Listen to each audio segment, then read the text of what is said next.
Hey everyone, it's Jordy, and I don't know how long I'm going to talk here, so I'm going to edit the video accordingly.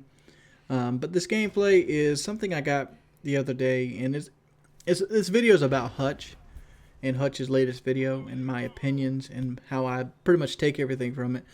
And Hutch always hated these kind of videos from me, where I post up videos where I actually lose the game, and this is one of them. We do lose this game, so there's a spoiler alert. But yeah, I figured I'd show something different. Everybody always shows the cherry pick games. This is one of the games that, the team pretty much struggled in. So here you go. But if you haven't seen Hutch's latest video yet, I highly suggest you watch it.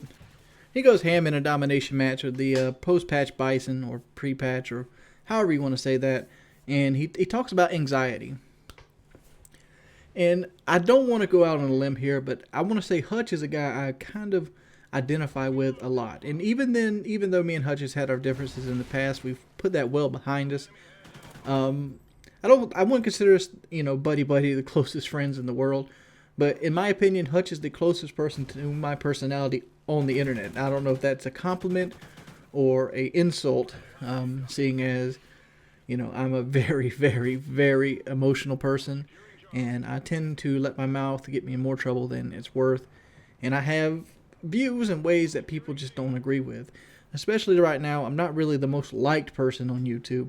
But that's pretty much been the normal for me through most of my YouTube career, of not being very well liked.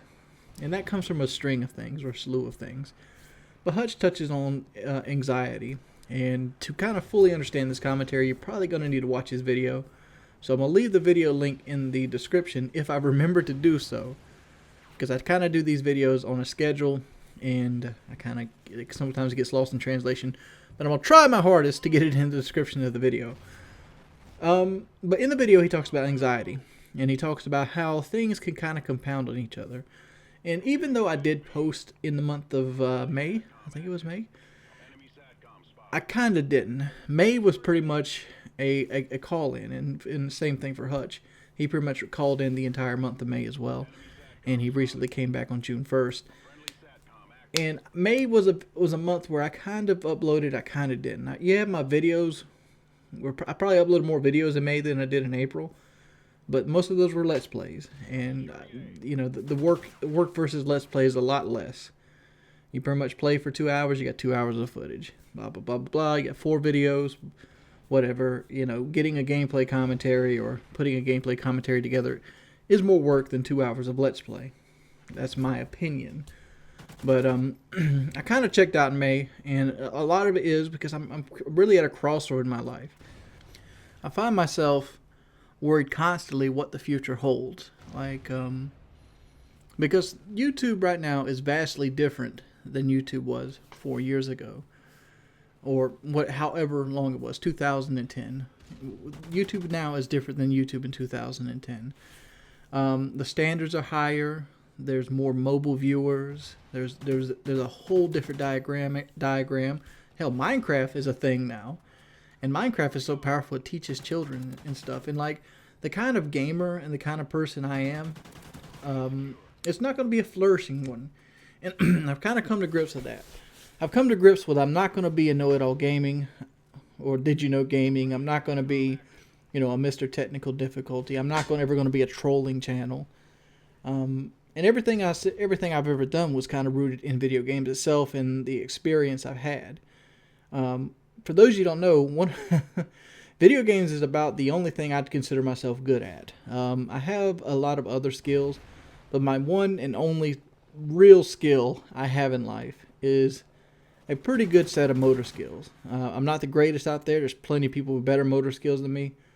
But I have good motor skills. I do. I mean, there's no way to say it without sounding arrogant. I've always been able to do things with my hand rather quickly. I picked up crane operation right away. I picked up driving right away. I picked up trailering right away.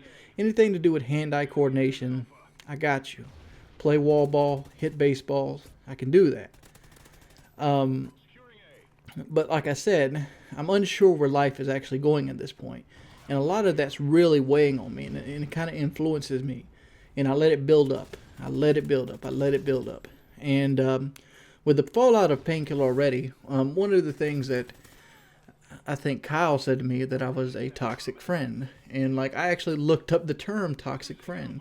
I've heard it before, but I always passed it off as just, you know, I don't know. I just passed it off. I'm like, I'm not a toxic friend. You know, I've helped many people off the side of the road, you know. I'm the kind of guy that will go to help you change your tire. How can I be a toxic friend? And I looked up the symptoms of a toxic friend, and I kind of fit them to a T.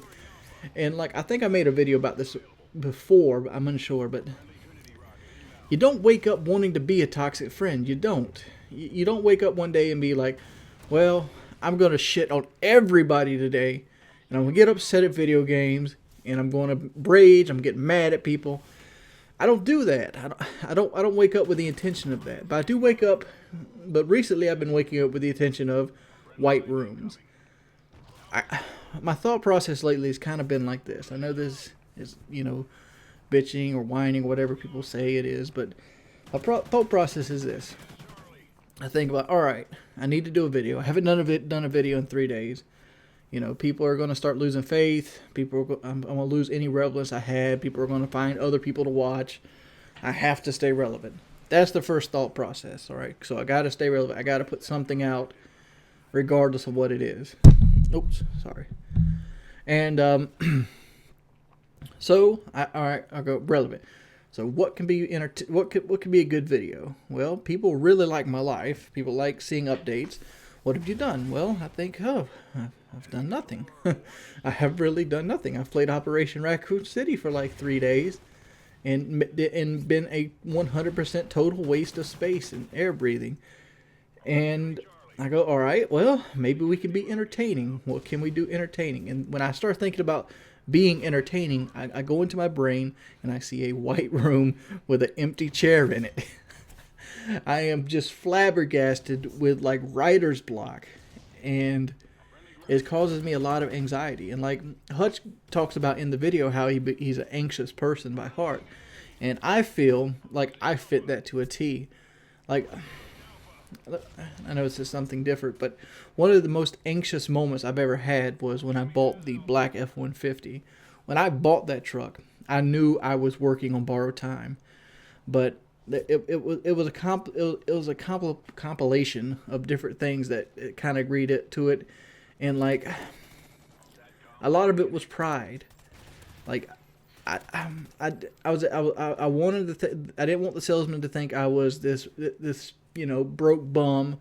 I don't even know why that was even in my head, but at the same time I wanted somebody to tell me, no, you can't have this, because the white truck was almost paid for. That white F-150 I had, I owed something like 12 grand on it. By the time I got rid of the black one, I would have had the white truck paid for.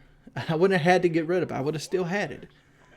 And I was just waiting for it, and nobody questioned it. Nobody goes, well, are you sure you can buy this? Can you sure this? Nobody took interest in it. And the next 2 weeks after that were the worst 2 weeks probably in my life. Even worse than, you know, the last month or so with the Painkiller Ready stuff and the survival trip. It was an experience because I lived those 2 weeks knowing that I made a purchase that's going to affect my life long term down the road, and it could possibly destroy my credit. At the time, I could pay for it. I was still making good money at the time when I bought it. I ended up keeping the truck like 2 years, and I really did enjoy driving it. It was a very fun truck. It's a truck that, you know, I wish I could still have today. But it's one of those things like, you know, if you want to have the nice toys, you got to make the nice money. And, you know, obviously I wasn't doing what I needed to do to make the money to be able to keep a toy like that. But that whole 2 weeks, I had these knots in my stomach, and they were the worst knots I've ever had. After the fact that I got over it, which took about 2 weeks, my stomach was actually sore almost every day from my stomach cramping, just laying in bed. I mean, for like the first 2 days after I bought it, I didn't drive it. I didn't enjoy it. I didn't drive it around. Like in most things you do when you get a new car. I remember when I got my first car, I kind of drove it to everywhere. I drove it up to my Uncle Stevie's just to show him I got a car, just because he lived so far away, and I just wanted to drive it places and show people. I was so proud of that 91 Honda Accord.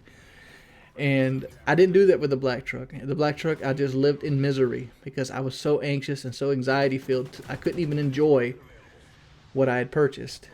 And yeah, I'm kind of making this video to say I understand where you're coming from, Hutch.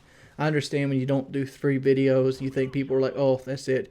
Your channel's dead. Nobody's going to care about you. It happens to me every time I say something stupid or every time something bad happens. It's like, man, who's going to be on my side now? And like, and every time I think, it's like, what is after YouTube? Because I don't fucking know, dude. I honestly don't. I don't know what my life is, and it's a scary possibility where I'm going to be. Am I going to go from a guy making $22 an hour on a melt deck to a guy that made really good living on YouTube to a guy that is making $8 an hour like a Gap? I don't know. I mean, I can adjust my life around anything, but to me, I don't want to say money defines me, because in my book, money is the biggest complicator of everything. But it scares the living daylights out of me to be poor again. Like, I grew up poor, and it's a fear of mine, and I don't know. So I understand you, Hutch. I seriously do. And I didn't have a 30, 45, and 3 gameplay with a Kim to show you guys. That ain't how I roll. Thank you guys for watching my video. Maybe if you listen to it, give it a thumbs up. The greetings and salutations, my brothers from another mother. I might have had the best game that a career hitter could ever have in baseball on my road to the show. This is Joey Jordan. This is actually the 3rd video I've actually done with my road to the show character. He is a right fielder. He was built for speed, but he's recently picked up a ton of power. If you see, he looks like a brick shithouse right now. Kind of shot away from stealing bases at this point, and I've become a 400 hitter that averages 40 to 50 home runs a year. You know, standard road to the show type character. I'm in my 3rd season with the Brewers. I did not originally pick the Brewers, and I do not like the Brewers as a team. I got traded to the Brewers for Robert Ziarte. Yeah, good trade, Braves. Good trade.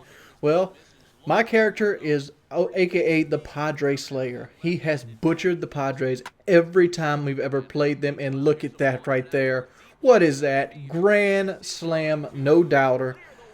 First hit of the game. I don't know if you've seen the first hit of the game. That was a triple. Second at bat, grand slam. You kind of know what's coming. You know what's coming. I got the big 2 out the way. Is we gonna do it again in this motherfucker? Damn straight, we're gonna do it again. The old fucking Padres gonna get nailed, son. But man, I still am kind of butthurt that the Braves traded me to the Brewers. I can't get off of the Brewers team. I'll be wearing that trade button out. Trade me, trade me, trade me, trade me. But to be perfectly honest, I can't really complain about the team I got traded to. The Brewers on this game, every season we've made it to the playoffs, and every season we went out in the first round. So I might as well say I've made it to the Braves already, because we're doing exactly what the Braves do. But we have a series. But the only problem with being the Brewers is you're in competition with the Cardinals, and it's close every year. Like last year, we won it through the wild card, and the year before we beat the Cardinals out for the playoffs. And now the Cincinnati Reds have come out of nowhere to put up ungodly scores. There's the double right there down the alley. And just tearing the Padres up, dude. Look at this mess. Let's go ahead and fast forward a little bit. Here we go, son. Here we go. Showing another at bat. This is the first time I've actually had cold zones on. And a couple of things I've noticed with my character is as I get older, my character gets slower. Like I have 96 speed, and I haven't been letting my speed go down. It's like boom, right there. Look at it. That's another line drive home run. Same game, by the way. This is actually the 3rd or 4th at bat. No, that's the 4th at bat.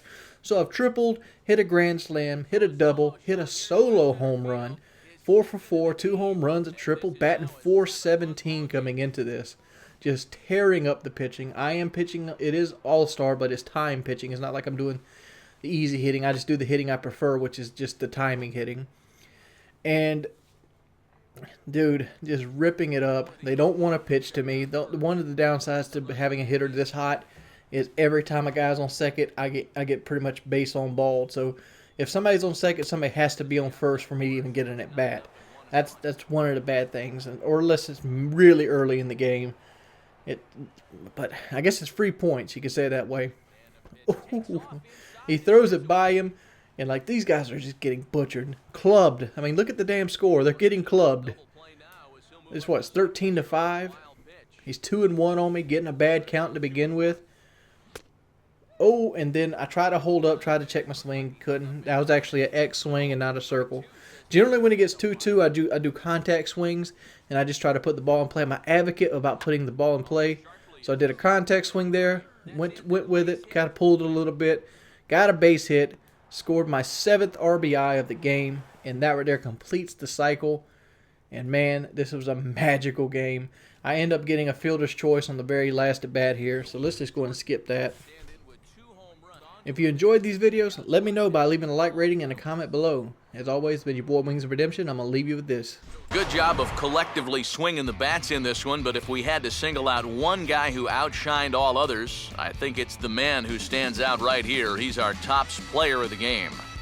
And you know, a cycle is about the equivalent of a no-hitter for a pitcher. It's one of the rarest things you can do on a baseball field, so no doubt he's going to wind up our player of the game.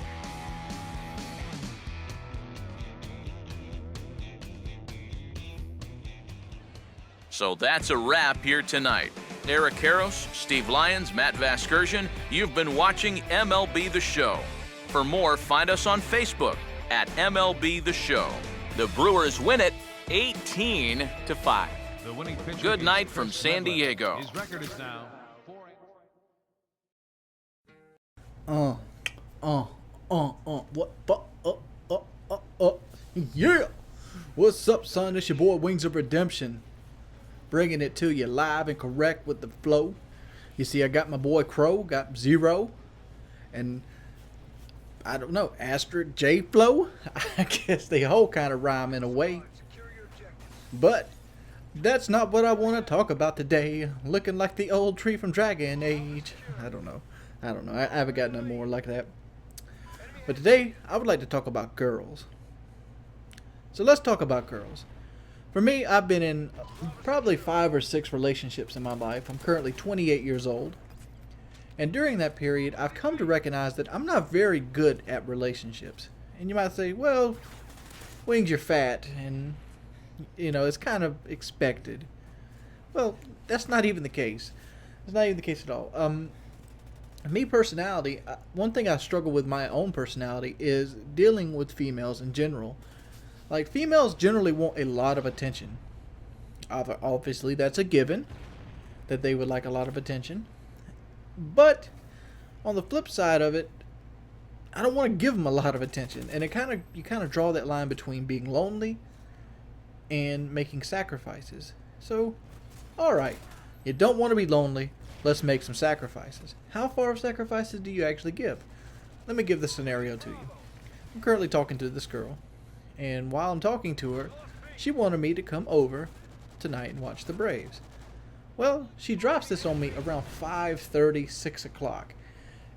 And by this time, I'm already settled in. I know I got to play some Call of Duty tonight. I know I got to get some gameplay. And I want to get some commentaries up because, one, I really want to get back into the groove of things with you guys. I want to get back to a fun, entertaining level with you guys. And that takes devotion. That takes hard work. That takes dedication. So I go, I can't go it tonight. And this proceeds to be a 5-inning conversation. Because keep in mind, I was watching the Braves.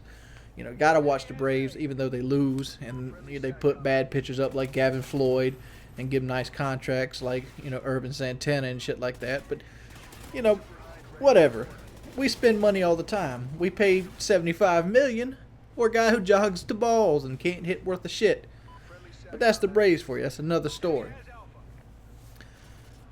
But she goes through 5 innings of like, if you wanted to be with me, you'd make time for me. What kind of bullshit is this? What is that? If you wanted to be with me, you would make time for me. This is a two-way street. I was sitting there trying to explain this to her for 5 innings, that if you wanted to be with me, you could very easily come over. You're very allowed to come over, but for some reason you want me to go to you. And I understand that you got to make sacrifices, but what point is there? Like, every time I've seen her, other than like one other time, I've had to go to her. Why is that? I understand that she might not like coming to my place because, one, I have my sister and my mother and her boyfriend live here with me, which that's going to change soon. But on the flip side of it, you got her place, which is very small. There's no computer there, and there's no way I could ever do any type of work at her house. Zero. So I needed to be at my house to do some work. I tried to explain this to her, and it came with a, oh, I understand. And they always leave with that bullshit, that I understand bullshit. What do you understand? I don't know. Nothing. Why the fuck did you say you understood? Women are confusing. I understand there's a million people out there that probably understand where I'm coming from. But why do girls always do this? Why do girls ask you what you're doing, and then you go, do you want me to come over? She goes, do you want to? Why can't you just say yes, bitch? Just say yes. That's all you gotta do. You want me to come over? That's me asking if you still want me to come over. Say yes. If you go, would you like to come over? I don't go, do you want me to come over? I automatically assume that you want me to come over. You would not ask. So you know what I do? If I want to come over, I say yes. And like, I can't stand this about things. Like, I read this this thing on the internet. I think it's by Buff or something like that, where it shows like 10 signs that you're in a failing relationship. And like, I'm reading these things and like, damn, every relationship I've ever had's been a failing relationship. I mean, just look at some of the things they actually want you to do in a relationship.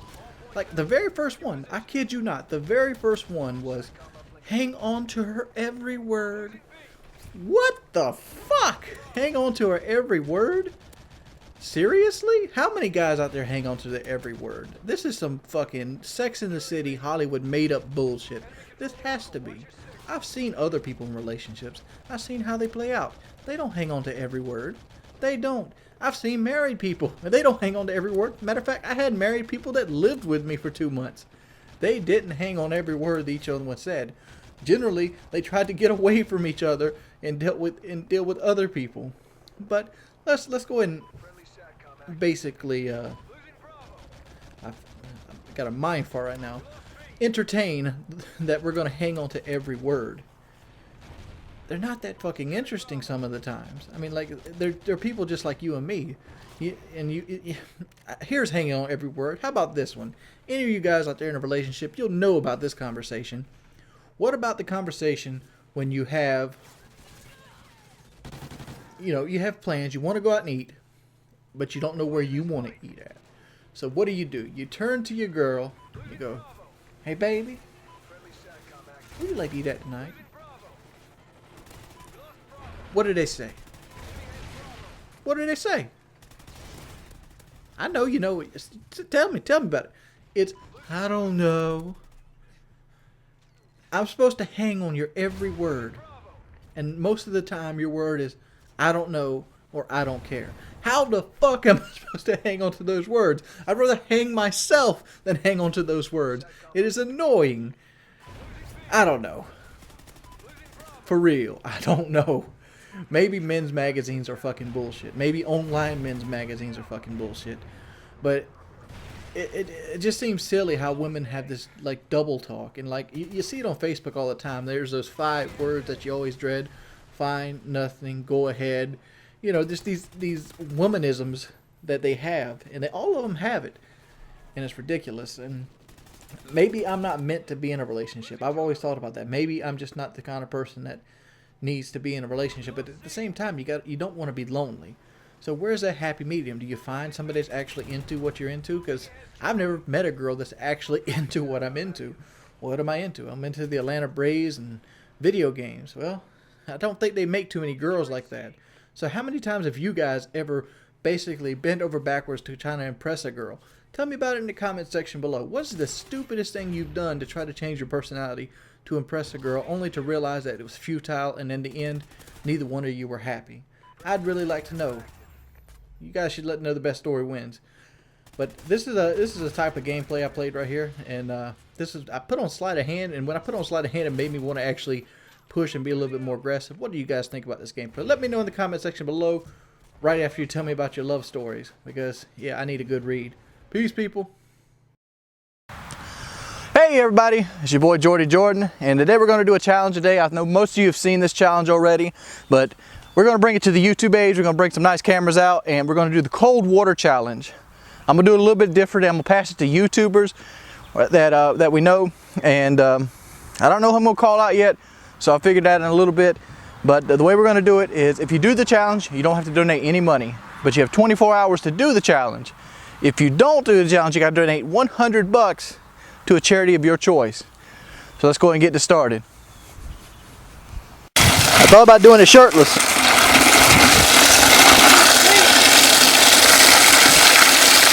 We'll figure that out in a minute.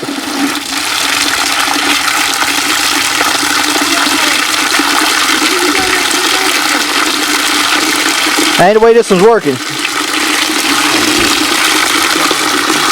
If you fail to do the challenge, you have to donate 100.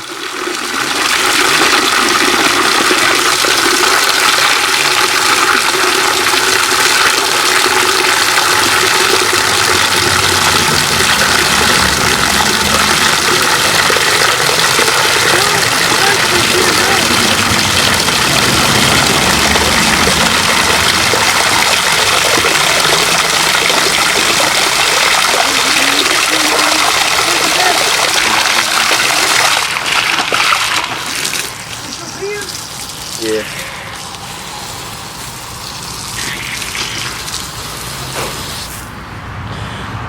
All right, Sean, come in here and tell me if that's cold. Stick your hand in there. Yeah, that's cold. That's ice cold. Oh man, what do you think that is temperature wise? Probably 38, somewhere in that ballpark. Yeah. It's cold. It's like you're drinking a glass of ice water.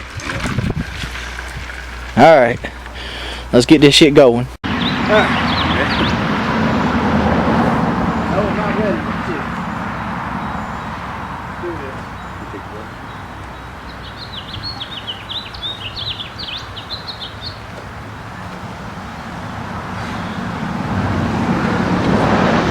Don't tell me. Woo! Snap! Woo! Wow! I don't want to move.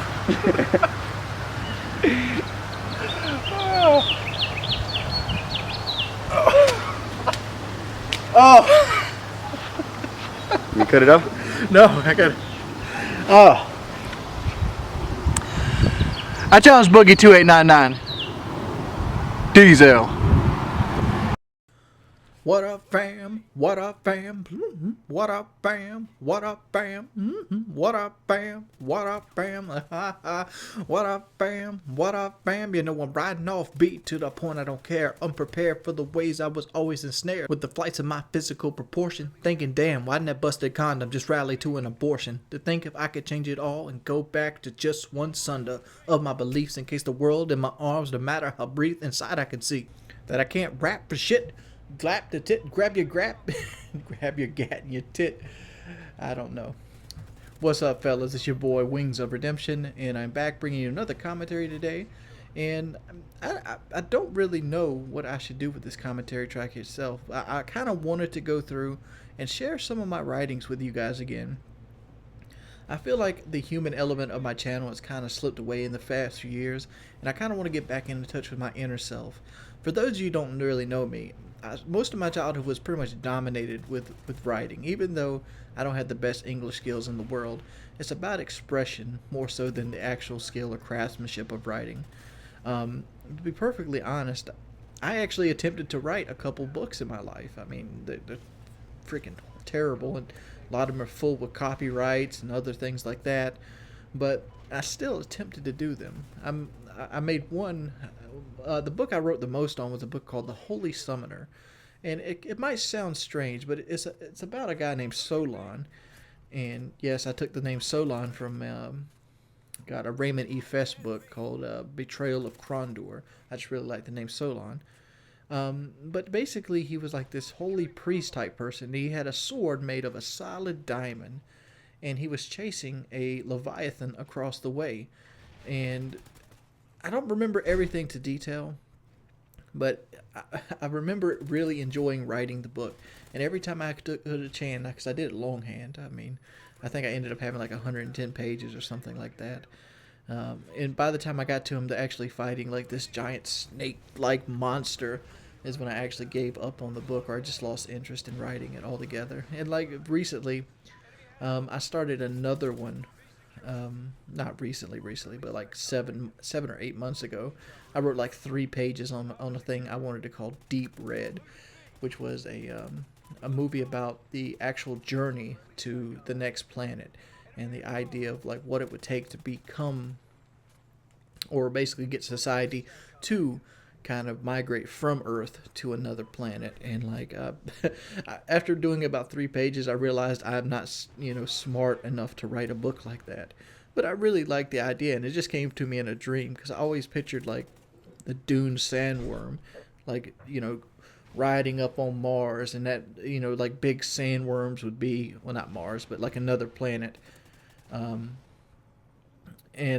just riding up on it. And that's one of the things they would have to like contend with to fight, to kind of face when they're trying to atmosphere Mars. Yeah, it's a bad idea altogether, but it's creativity that I used to have that I've been lacking lately. So I would like to share at least one piece of writing with you guys today and get your opinions on it. The last time I shared anything was the piece I wrote when I broke up with Shalene about a year or 2 years ago. I kind of lost track of time at this point. So maybe you guys will be into this. Kind of pawing over everything that I actually have. I have a lot of writing. It's the one thing when my computer was dying a couple years ago that I really wanted to save when my hard drive was dying. And Woody was actually able to save most of these for me and give them back to me, because it's the one thing on my computer I didn't want to lose. When everything came down to it, it wasn't the games, it wasn't all these things. The things I didn't want to lose was my writings, even though none of them are particularly good.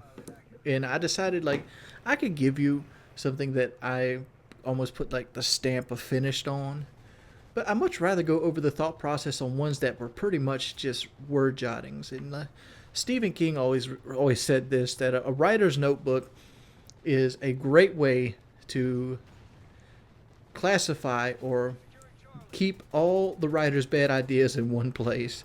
And I just wanted to just go over just this one and to kind of go over to it. Let's listen to it. I always put the title first.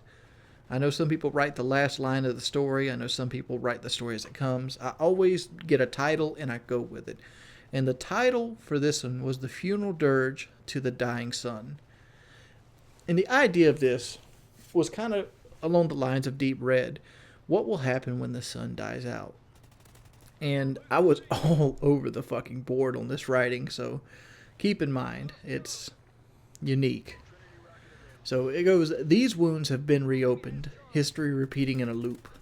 Old scars covered up with makeup and skies that turn to gray. Dreams sink into your heart, pushed under by anguish that takes a swim. Down in the bottle one last time, waiting for your life to end. Alright, that, on face value, that means very little. But to me, a lot of this first section was just my father. I don't sit here and reminisce over my father all the time. And I don't have like daddy issues. But at the same time, when I wrote this, I was very young and going through a severe bout of depression. And I was just at the point where I recently came in touch with my father again. And he, as fast as he came back into my life, he was back out of my life again. And I got to actually see the demons this time because I was old enough to understand what an alcoholic was or what a drunk was. So if you take that into account, these wounds have been reopened, history repeating in a loop, like almost like a circle. Like you left me once for drinking, you left me again for drinking. Old scars that are covered up with makeup, and skies that turn to gray. Well, gray's just a depressing cover, and old scars covered up with makeup is just like you pretend you're this different person when you're actually not this different person. The dreams sink into your heart and pushed under by the anguish that takes a swim. Down in the bottle one last time, waiting for your life to end. And all of that's just hate-filled rival. And let's go ahead and finish it up because there's not very much left of it. I never finished this one. It goes, a barrier of bone, words of endeavor, the truth you wrap your words around in visions of sunny days that seem to never come around. So here sit in dimensions and breathe in this debris. Where is my halo hiding? The sun is dying, and this blackened spell always seems to hover over me.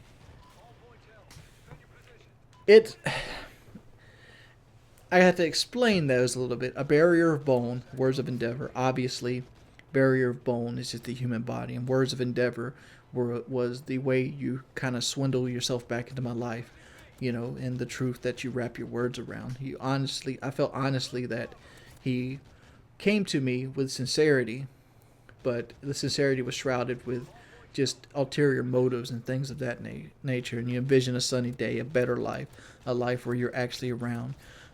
And realistically, I'm like, no, you sit in this dimension, this area, this world, and breathe in these debris. And I don't even know where I was thinking with the last line. The last line was probably just me just reaching out there, because I really like to line my writings with metaphors, and that seems to be it. The very first thing I wrote here was not a freestyle either of this song. I actually, for those you don't know, I've been a fan of Big Wax for a long time. Wax and Herbal TV, Herbal Tea TV. I don't know what their channel's called right off the top of my head, but he had like an acapella 16 bars thing, and I just did like the first 8 bars of that and just kind of rolled off with it. But yeah, it's something I've always experimented with. What do you think, guys? Like, deep rooted? No? Let me know in the comment section below. Hey guys, it's your boy Wings of Redemption, and I got some dancing to do. Well, I did some dancing. I haven't done Throwback Thursday in a while, so I figured I'd go and share some videos that I figured you'd probably like. This comes back from the Woody's Dance Challenge, and I was actually preparing for it. And we did a bunch of dancing to the stuff games, and I really enjoyed making these videos. So hopefully you enjoy watching them. There's really not much else to say. Enjoy the dance. Lord of the dance. Hell to the no.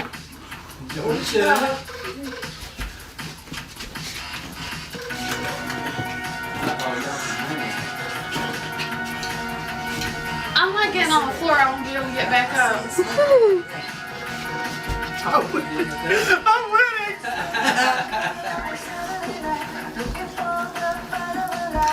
Oh shit!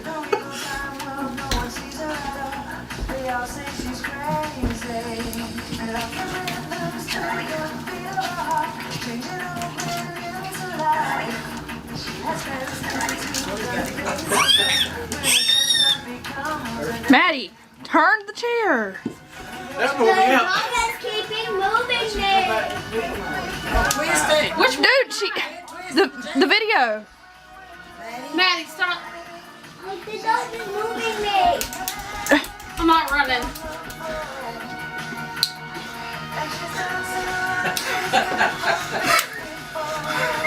I'm dying.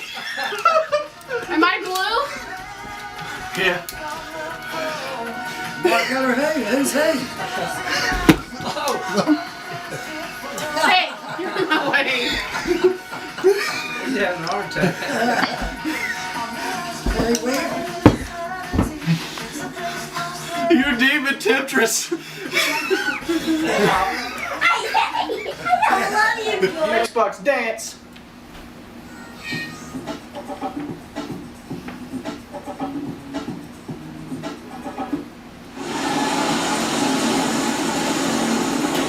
Stop. Stop. Is that recording? Yes. Stop.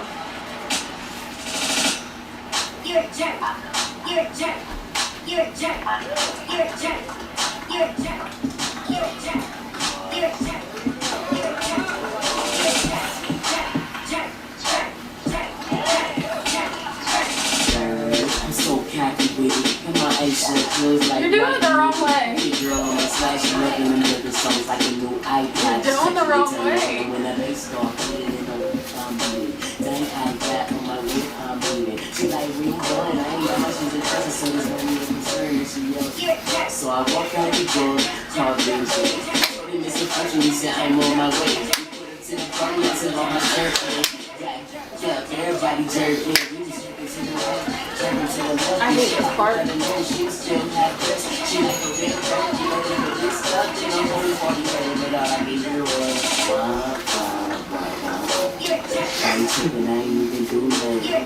a jerk, you ain't never lied, but hey, do me the favor,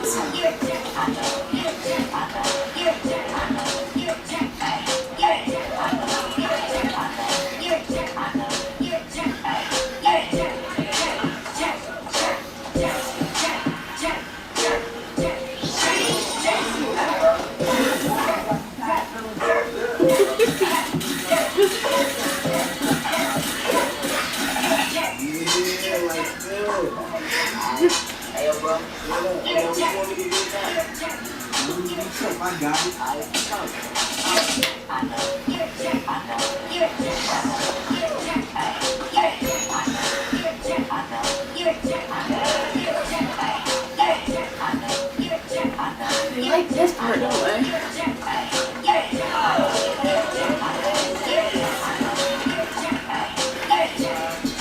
Oh, God, my knees.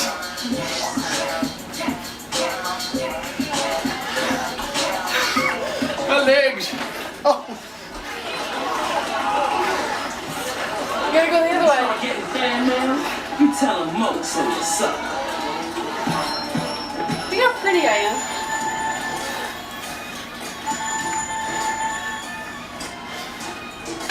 That's domination. Shit out of me. On the butt.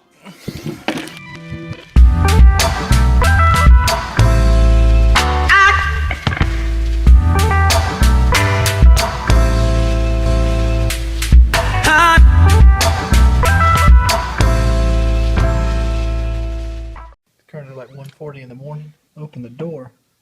There's a fucking polo shit out here.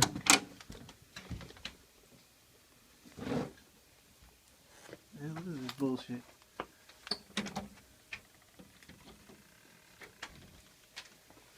It's like a motherfucking broke ass umbrella sitting out here. Like dead serious. Like why the fuck is there like an umbrella just sitting on the porch? Strange. What about your peaches, boss? 47. So cheap, they're almost free. I know, right? Man, South Carolina or what? South Carolina. Already. $27 a basket. Yeah, I put $2.50 on them last week. They flew off the table. $3 a pound in the program. Yeah. It ain't pretty like this.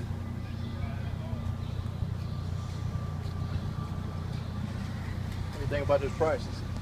They are high. What would you pay for normally a basket of peaches? $20 a basket. South Carolina peaches will go for $10 to $15 a basket. Local grown. So you'll buy her at 15. So you're about $10 a part. Well, you'll pay what they want, or you won't get them.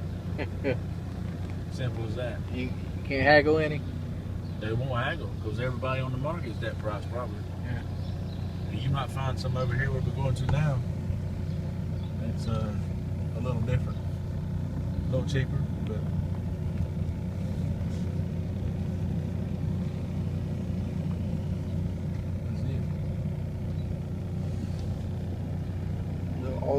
All these buildings, different warehouses. All different warehouses. That's South Carolina there.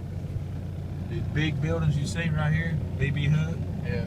All of them is packing houses. They buy from the locals, bring them up here and pack them, keep them in storage, cool, and sell them. They make $3 or $4 a box, a basket, or whatever, and you get the same produce from right there. So while we're heading up here, we can get bought the peaches there. You're not looking for peaches. I'm not looking for peaches. Sam Brothers Produce. We got to go to Servants Produce back over here. So all these are like individual businesses. It's not all like these, yeah. Like you got Willie's Produce, you got Sins, you got Jackson. You got Raven's Tomatoes. Damn. Android users be like, hey girl, look at the size of this fucking phone, dude. It's ridiculous. Wow. Like how do you carry something like this in your pocket? Like, let's use my hand, for example. It's bigger than my hand. It literally is. Like, there's my head.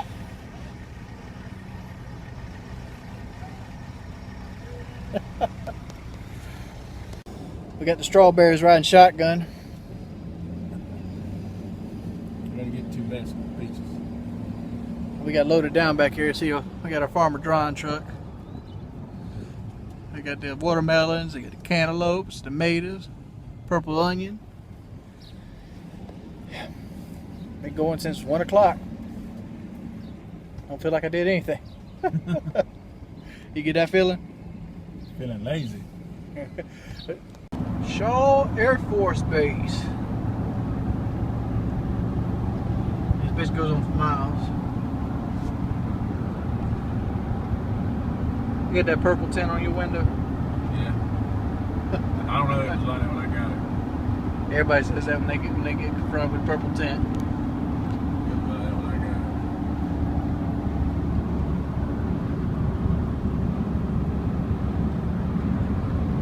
it. Club Miami right here. Was that a strip club? Right in front of the Air Force Base. Everyone's got $2 million worth of tractors sitting out there. Right.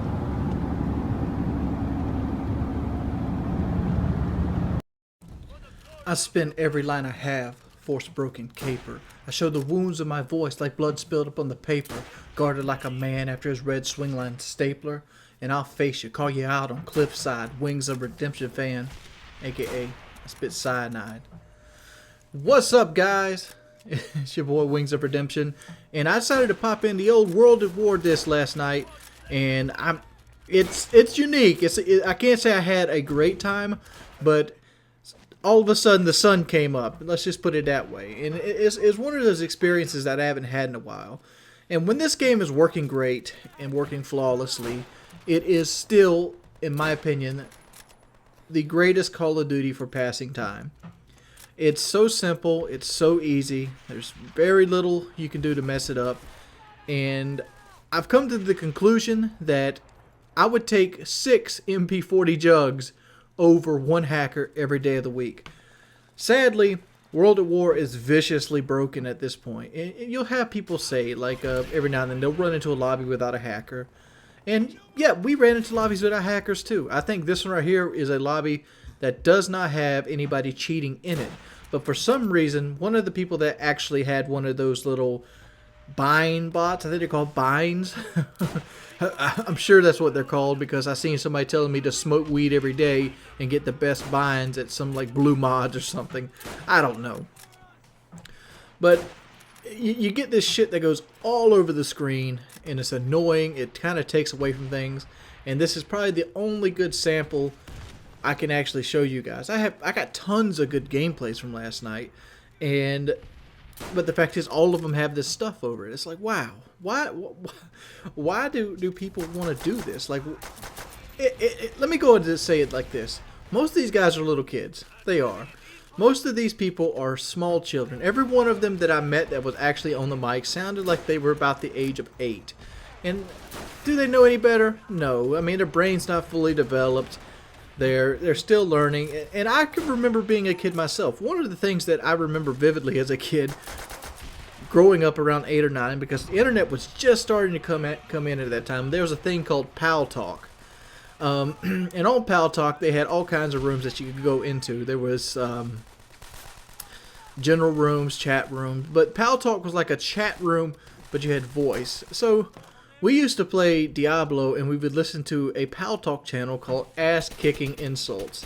I think it was a Pal Talk channel, but it was called Ass Kicking Insults. And as a kid, we would listen to these older men just come in there and insult and talk pure tea trash to each other, and it was so fun. And I could kind of relate that to being like a kid that wants to pretend he's a hacker, because like a lot of them call themselves hacker or have names like iHacks or I'm looking for the hacks or things of that nature. And it's not really hacking when I think me and Zombie got binded unwillingly. Like here's you some binds. And like that was cool for a while we had them, because once we were bound or had the bind like menu on us, we got to carry it around for a while. So what we would do is kind of like throw God mode on when somebody else had God mode on, and when they weren't around, we would take God mode off, and it pissed a lot of people off. Like all the people that came in, I remember one guy's name was I chased Chinese cats or something like that, or I think no, Young Cat in Mexico. He sent me nasty messages. He literally did. He called me a bitch because I put on God mode every time he would come around, and every time he would go away, I would take it off, and I'd just play the game normally. I think that's the only way you could play on World of War. So, my opinion, get the binds or get bound or whatever you want to do, and just flip God mode on and on. It's not hard. It's about an L2 menu button. You can see him coming. Just pop it on and on when you got a cheater coming for you. It's like because it's unfair. Like how many times have you had a good streak going, and you had to run from a cheater? Like I've literally, before I got bound that night, I would have to run from the cheaters. I would spend most of the map running away from them instead of trying to find the enemies. Another thing I'd like to comment on right here is like, man, World of War maps flow so well, dude. They don't seem, it seems like at all times I'm in the action. There's never a time I'm not in the action. And when I have to get that quick engagement going, there's always some way I can protect myself with the environment itself. There's always a little bit, and none of it actually hinders you in any way, shape, or form.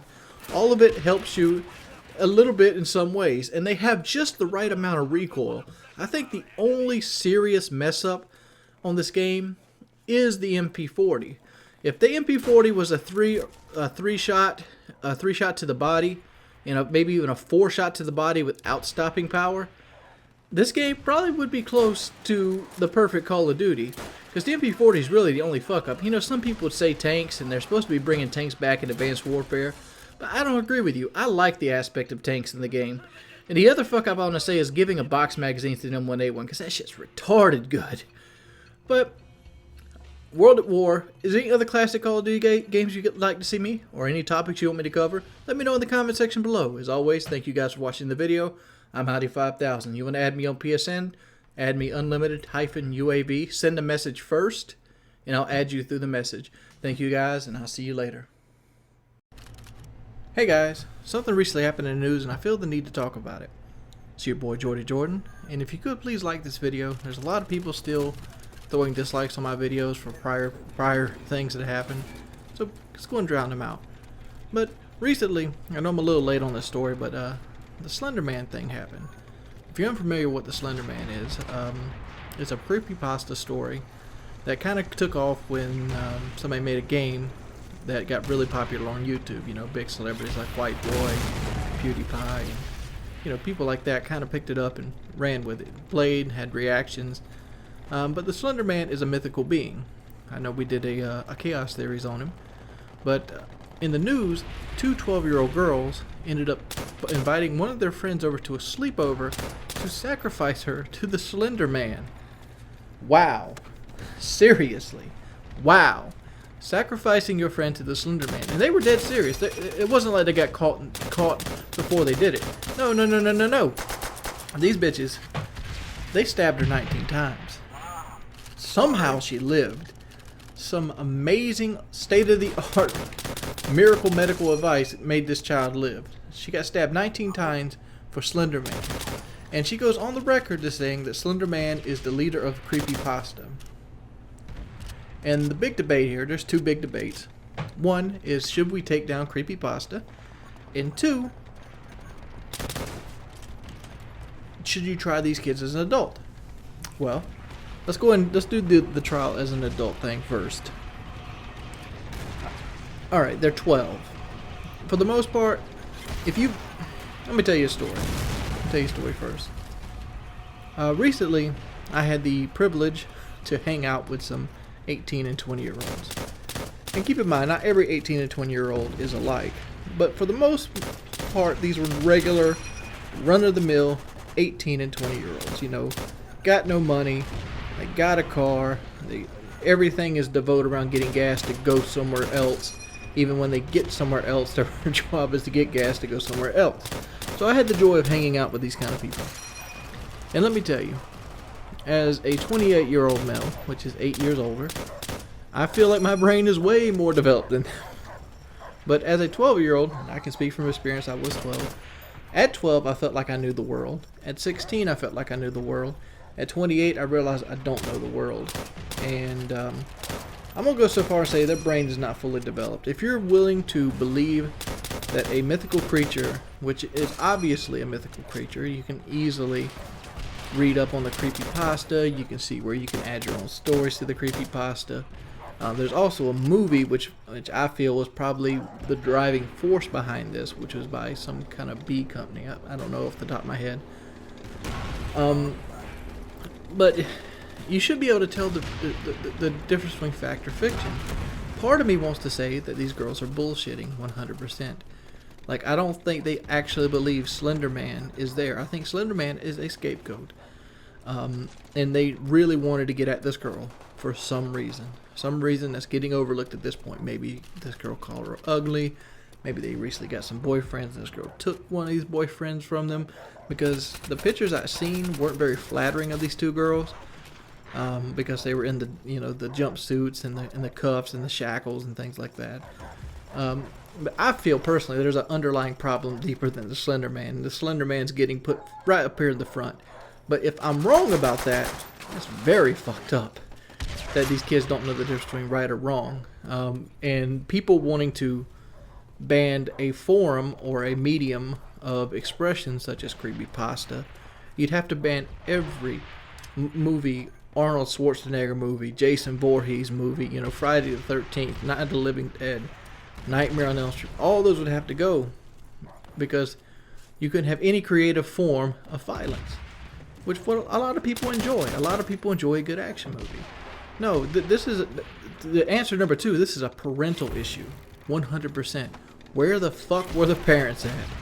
If my kid was sitting there worshiping a god known as Slenderman, I would not take that shit lightly. I mean, like, you worship a god known as Slenderman, and you gotta kind of take interest in them, even if you blow them off like, what is Slenderman, and you just don't believe her. You gotta kind of spy a little bit. You gotta kind of see. You gotta keep up with them, especially at the age of 12. Like they're willing to kill and sacrifice for these people. I mean, what would cause a 12-year-old to do that? I don't know. And that leads me to the last point. They should not be tried as an adult. This country is happy with like viciously long, tough on crime punishments. And I think Woody said it best when he said that the reason some of our minimum sentences are so high is because every politician that you meet promises 2 things: to be tough on crime and to lower taxes. That's the 2 things they almost always hit. So if you have anybody that wants to take a crime away or reduce a minimum sentence on something that like a marijuana charge or simple possession or things like that, 3 strikes you're out rules and things like that, you instantly get marked as lenient on crime, like you're weak versus crime, and you can't have that in the political world. So that's the downside of our system. So I feel like these girls don't belong in jail. First off, they did do attempted murder. Second off, I don't feel like their brain is fully developed and fully understand what they are. And if they do believe in a Slender Man, they need to be in a mental health institution, not jail. Sitting behind bars, washing people's clothes, working menial jobs for little to no money is not going to change the fact she believes that there's a 8-foot-tall man that is in a business suit that lives in the woods that feeds off children. That is not going to change her. What she needs is people that really study these fields, that's went in, has some kind of background in the medical field, to watch over her, diagnose it, and maybe even learn something. Even if you can't fix her, learn something. Making her a slave to the system and using her as legal slavery is not going to change the fact that she believes in an 8-foot-tall man that eats children. That I'm putting it out there like that. I think they should go to a mental health institute until their age of 25, if that's the case you want to go to. but there has to be some form of punishment, obviously. You don't stab somebody 19 times and be in your right mind. That's where I'm standing at it. Slenderman, dude? That's like the girl that got Drake tattooed on her head. Like, weakest rapper in the game, you can get Drake tattooed on your head. But it's a story. I felt like I'd share it with you. What do you guys think about it? Do you think she could try it as an adult? Do you think the parents were there? Do you think the parents are at fault any in this? I think the parents maybe should even get a child neglect here, because you can't be good parents and have your child stabbing some other child 19 times. Especially to a fucking fake 8-foot tall man. I don't know, people. It's been your boy, Jordy Jordan. Thank you guys always for watching the video. And I'm Outie 5000. Peace. Hey guys, it's your boy Wings of Redemption. And I want to go ahead and talk about something. I've recently seen a video by Chris Kater. And in Chris Kater's video, he talks about you don't know what you want with Call of Duty. And if you want to check out this video, it'll be in the description below. Well, I watched the video and I seen Chris Kater do his best impression of T. Martin. You know, hey guys, what's up? It's just sad, dude. Chris Kater is a buddy of mine. Man, I've never seen a guy that could probably bench press 300 pounds, drive a Korean car, and try to sound like an 18-year-old boy. Just never seen it before. You should go listen to it. It's hilarious. It's just a way that people assume that's the way you should be on YouTube, so that's the way you try to be, I guess. But people say they don't know, and he put the gauntlet down. The gauntlet. What would you do with Call of Duty? Well, I gotta say, the Call of Duty developers, they do a poor job implementing new strategies into the game itself.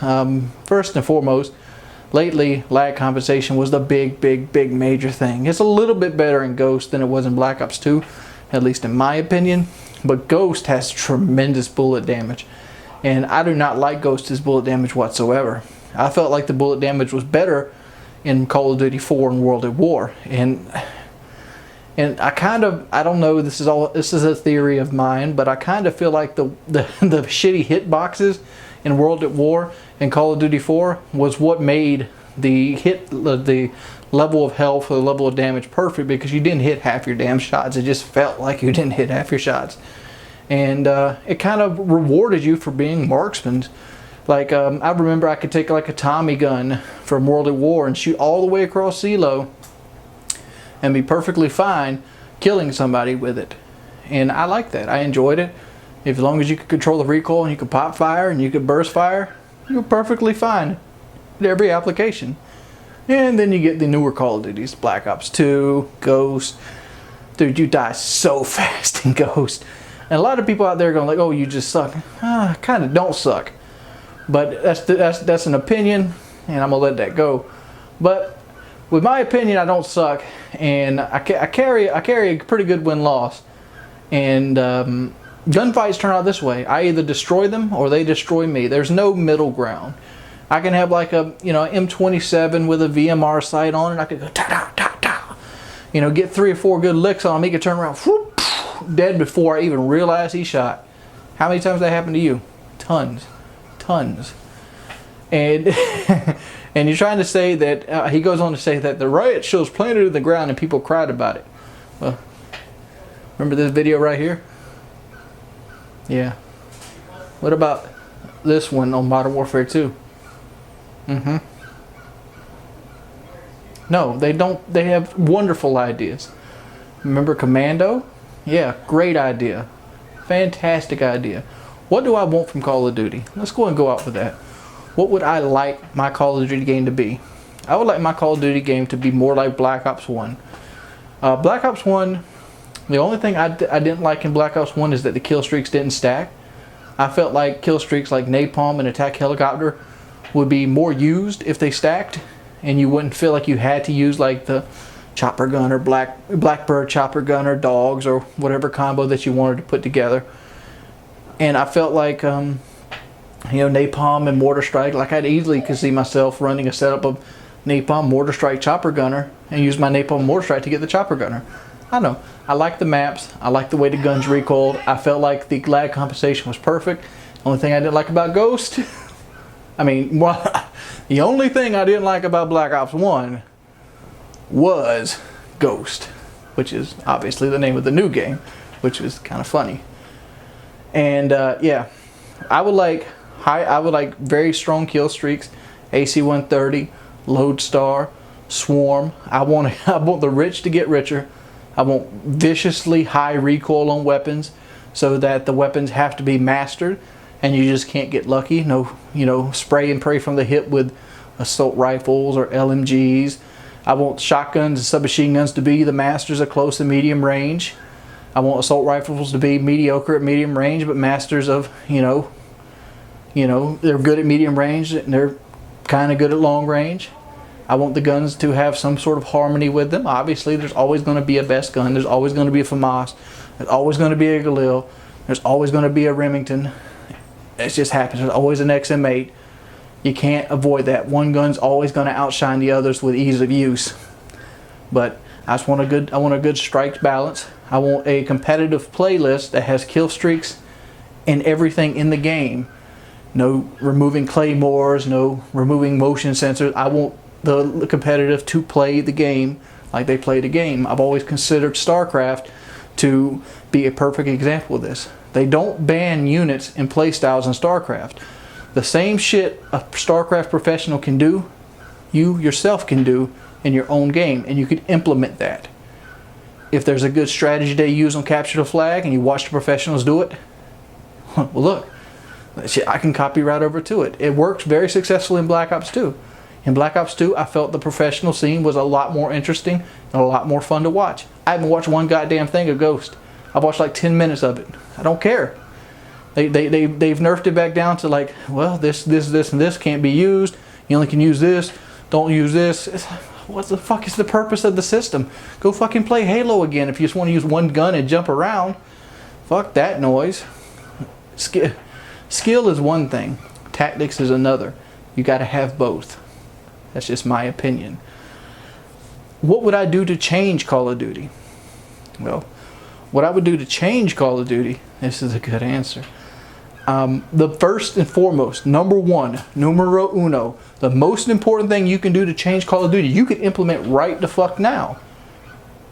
What you can do is change the damage of the knife, the combat knife, to reflect your current health. Let me explain. What do we all hate right now? We hate when somebody comes around the corner and you're gunning him. You got 3 or 4 bullets into him. You feel like you've won this gunfight. And he slams that R1 button down and stabs him right there. Insta-kill. You're done. All there is left is tears, thrown controllers, and rage. Well, in my system, the only way you insta-kill with a knife is to be at full health. Knife does 100 damage. You have 100 health. You don't take any damage, knife is an insta-kill. He shoots you 3 times, takes you to 30 health. You knife him, you take 30 health off of him. He still has 60 left and still gunning you down. That right there removes panic knifing and keeps regular knifing in the game. Knifing is a stealth weapon. It should not be used as any other means but a stealth weapon. It's not a primary. It's not something that you should rely on, especially if you don't have the combat knife yourself. Yes, let's say only UZB Blade or somebody would take offense to this. There's something you could do. You could make, if you carry the knife as a primary, then it acts like it normally would. Make it a knifer kind of class. Just like you give a knifer more speed. But if you have a gun and you just slam that thing, you have the Attracto knife. That's something I would like to see done in Call of Duty. Another thing I would like to see done in Call of Duty, I would like to see mercenary modes come back. Where is mercenary TDM? Why isn't there a mercenary domination? Why isn't there a mercenary, CTF? I understand why they don't do it. They don't do it because it kind of splits the playlist and makes matchmaking longer. The idea is to have the best possible experience by joining games, but they don't take into account that the best possible experience isn't getting your teeth kicked in because you don't have anybody on your friends list at 3 o'clock in the morning, and then you jump in against Johnny Tryhard in the middle of a fucking clan war. One of the biggest things that Ghost did is they pretty much destroyed the public scene with these clan wars. If you play during a diamond or a gold or a platinum clan war, you're going to get destroyed unless you're running a super strong team. I don't like to, well, I do like to brag, but I have one of the strongest friends lists I know. I do. I have some very strong players on my friends list. I got people that if I would put them up against pretty much anybody in the game today in a pickup game. We might not win, but we're not going to get blown out. I would say that about them. But I've ran into other teams that can say the exact same thing in those clan wars. And it's a slobber knocker. It is. It really is. It's like, oh my lord, this is brutal. That's why I say you need mercenary mode. Especially if you only give me mercenary TDM and mercenary domination, I'd be perfectly fine. Bring back league play. Bring back league play. Don't give me double jumps, but bring back league play. I really enjoyed league play. I really enjoyed the way it's set up. I really had a whole lot of fun playing league play in Black Ops 2. It's what I spent majority of my time in. So almost 60% of my time was in league play itself. And clan versus clan isn't like league play. I want league play, and I want an easier to understand system that goes along with league play, and maybe give some fucking gifts out for it. What do you get for being #1 in league play? Give me a shirt or something. You made billions with a B of dollars off this game, and you can't give a motherfucker a shirt. Come on, son. Come on. But you know, these are just some of the ideas I freeballed off the top of my head. Make Call of Duty better. You know what is not going to make Call of Duty better? Super jumping, copying Crisis, building stealth into a suit. These things are not going to make Call of Duty better. I do not want somebody to be able to pick a car up and throw it at me. I don't want another slack ass, you know, dolphin dive or slide that's only going to get used to jump on flags. How many people have ever used that thing for anything else? I remember I had to try to get the dolphin dive, like little achievement done where you had to dolphin dive through a window. I think it's called Last Action Hero. Dude, it's trash. So bring gore back. Take that dolphin dive junk right out the game. Let me blow a guy's leg off with a shotgun and bust his guts out. Tell me you wouldn't trade for that. This has been your boy Wings of Redemption. These are some things I wanted to on Call of Duty. Alright guys, time to play some baseball. Time to play some baseball. Big leagues, 9th inning, top of the 9th. Let's do this. What the fuck was that? Was that a corkscrew ball? It literally went up. Like, look at this shit. Watch. What kind of shit is this guy throwing at me? Let's get a closer look. It goes up and around like a pig's tail. That's fucked up. What kind of shit is that? What are you trying to throw at me, dog? Oh, look here, son. I'm Joey Jordan. Look here. Get that weak shit out of my house. Come on, Playboy. That shit ain't good enough to be in the majors. You need to go and get sent back down to AAA. But what's up, guys? It's your boy Wings of Redemption. I want to go and show off my character. He's in his 8th season as a Major League right fielder.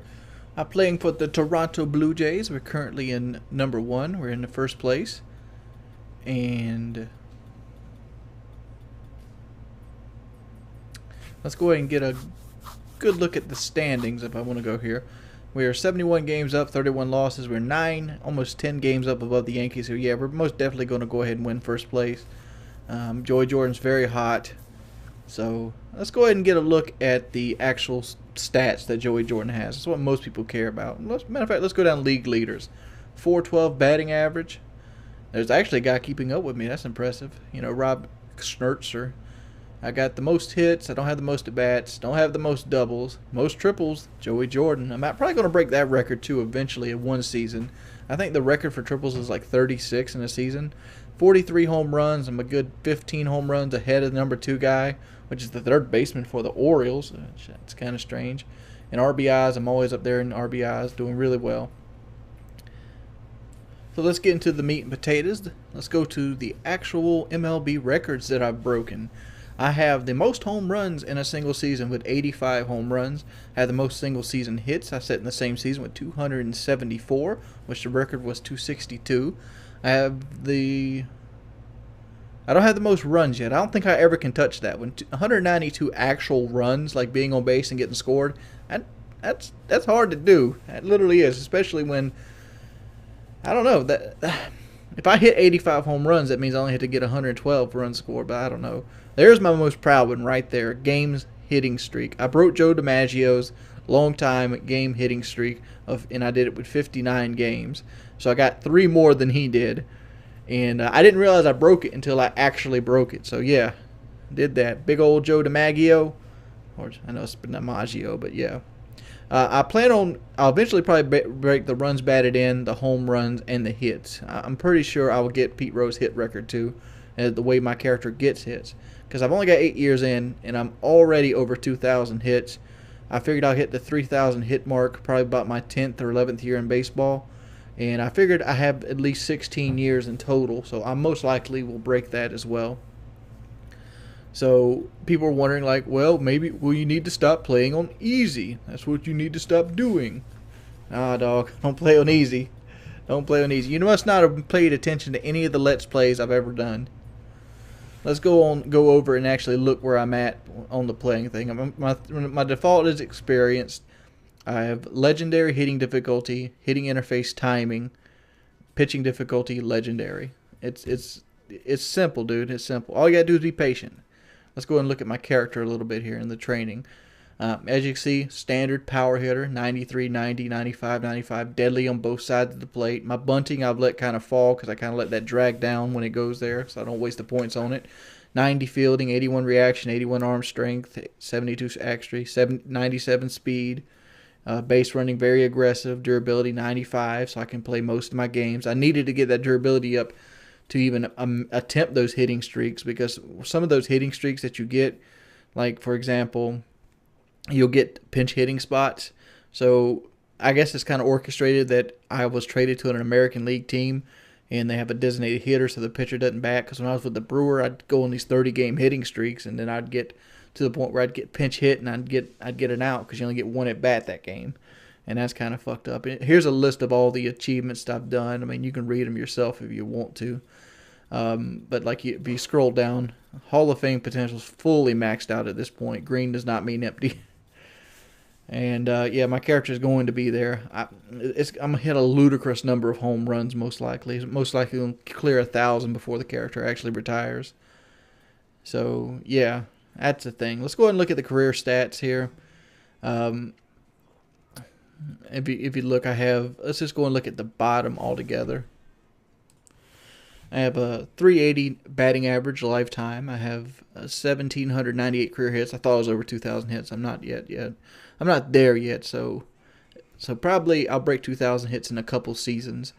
I've got just over 1,000 runs, 300 doubles, 136 triples, 500 home runs on the dot. That one I just showed you was the last home run I hit with the little corkscrew ball. I was like, man, that pitch is fucked up. And when I watched the pitch, I'm like, if he throws me a fastball driving in after going that far out, I'm going to put it in the seats, and that's what happened. So you're just predicting what the pitcher's going to do to you. You can kind of pick up patterns that they actually have. My highest home run season is 85. I've also had a 74, and I've had 2 65s, and I've had a 53, and I had a couple 40s as my power is going up. Overall, my character is just a hitting monster, dude, and I think my fielding is something like 0.15% from perfect. So yeah, just a standard monster type character. What do you guys got? Let me know. Why, hello everybody, it's your boy Wings of Redemption, and I decided to put on the MTAR today and do a little bit of running around on TDM. And obviously this is the outcome every time I actually do this, because I'm the best and I piss excellence, and the sun only shines for me. So yeah, this is how it happens, but it is what it is.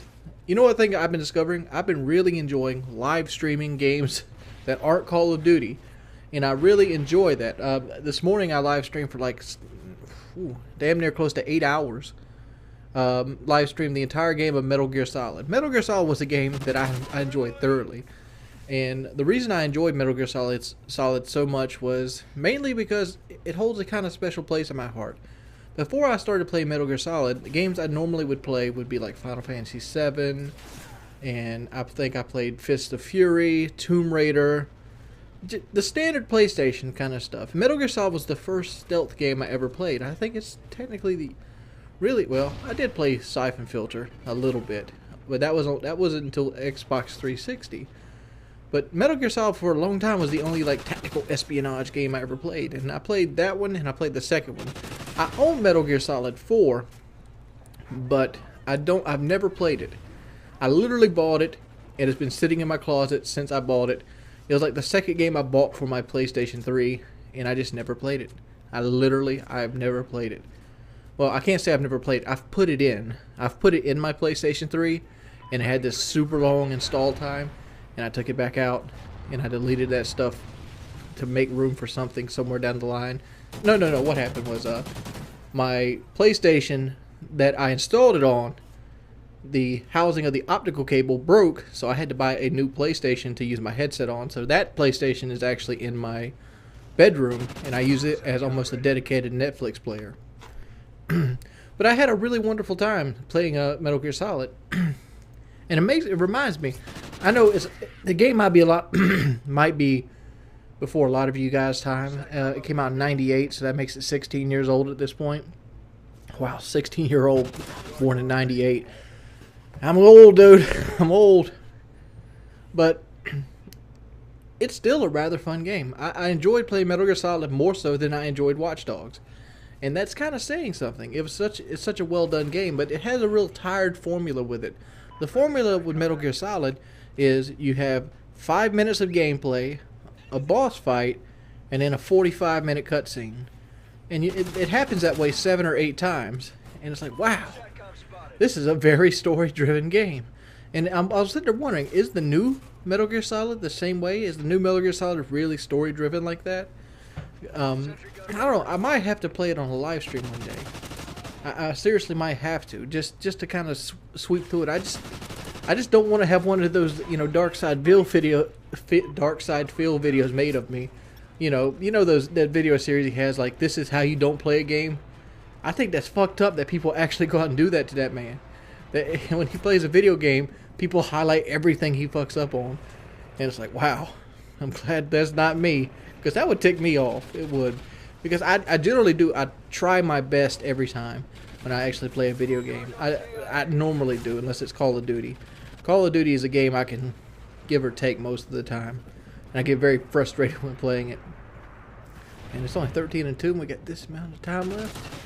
I must fucking go on a rampage here, because I know what the final score of this game is. The final score of this game is not 15-2. So let's see where we're going here. Let's see what we're doing here. Where the baby buffalo's at. This commentary is all over the damn books. I want to go live stream again, but I figured I needed to do something for my YouTube channel. So why don't you guys go ahead and come by? Check out my live stream when this video goes up. I most likely will be live streaming something. So come step on by. Check us out. If you can, follow me. This has been a big, long live stream commentary. It's been your boy Wings of Redemption. I'm Mighty5000. Thank you guys for watching and continued support. As always, please hit the like button. It helps me out tremendously. And this feels like a big ass spiel. Hey to data. Peace, people. I'm out.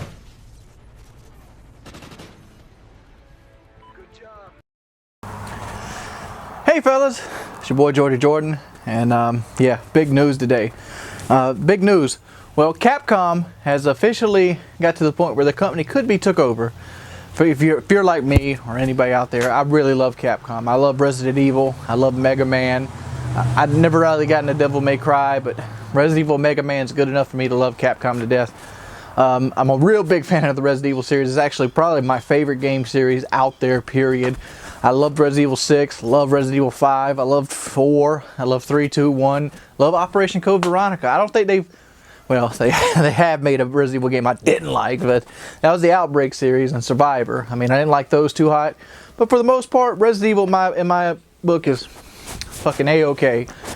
And Mega Man was too. Mega Man was fun too. The very first game I ever kind of got was Mega Man 2. Other than, Super Mario Duck Hunt. The first game I bought on my own was Mega Man 2. And, yeah, luckily for me, it was a fucking fantastic game. But this was back in the golden age. But Capcom, they're at the point where their stock, the shares in their stock, can be bought up for less than $2.5 million. Well, what does this mean? Well, a company such as Microsoft or Sony could come by and buy complete shareholder or like 51% of their actual stock and gain access to the company and do a takeover that way. They don't have to pay hundreds of millions of dollars for the rights of different organizations or things like that, such as Sony, such as like Mega Man, Devil May Cry, Resident Evil, Biohazard. They have a Capcom has a theme park that does that. For those of you who don't know, Capcom, like THQ, the toy headquarters, they've been under very big financial strain. They put a lot of money into Resident Evil 6 and it didn't do well.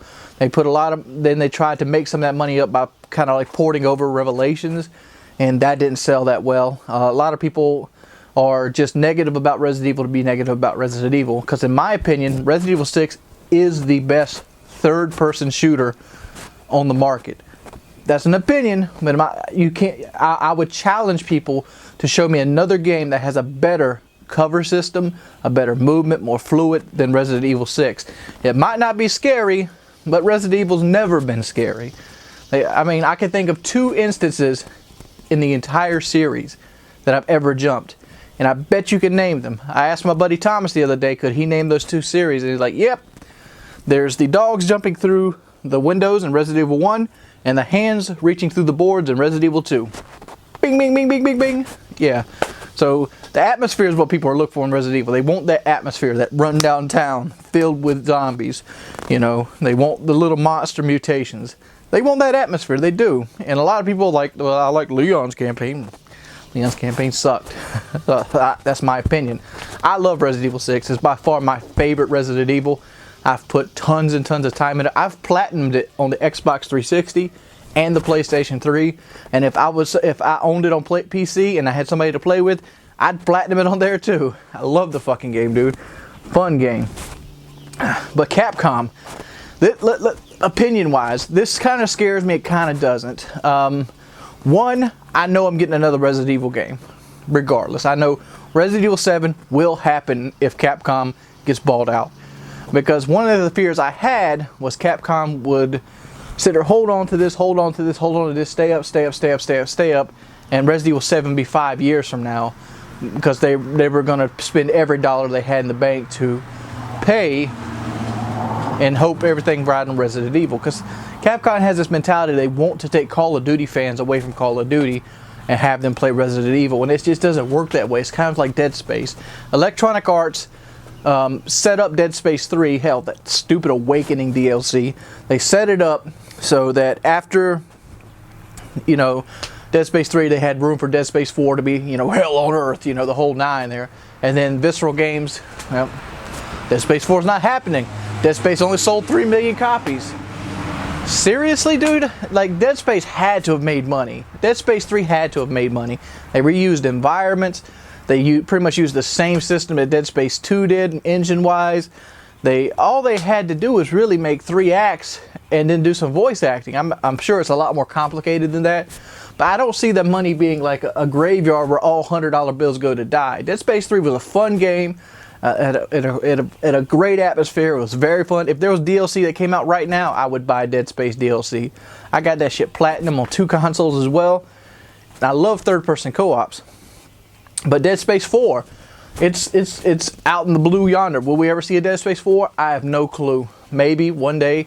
It ain't gonna be anytime soon because Dead Space 3 only sold 3 million copies. Come on, EA. Sometimes you got to make games for the fans. You have to, dude. You have to make games for the fans. Like, don't expect every game to be a treasure trove. Just keep the wheels turning, dude. The franchise, the T-shirts, the items, the action figures, the rights, all that's worth money too. I don't think a lot of people look at that. That's worth money.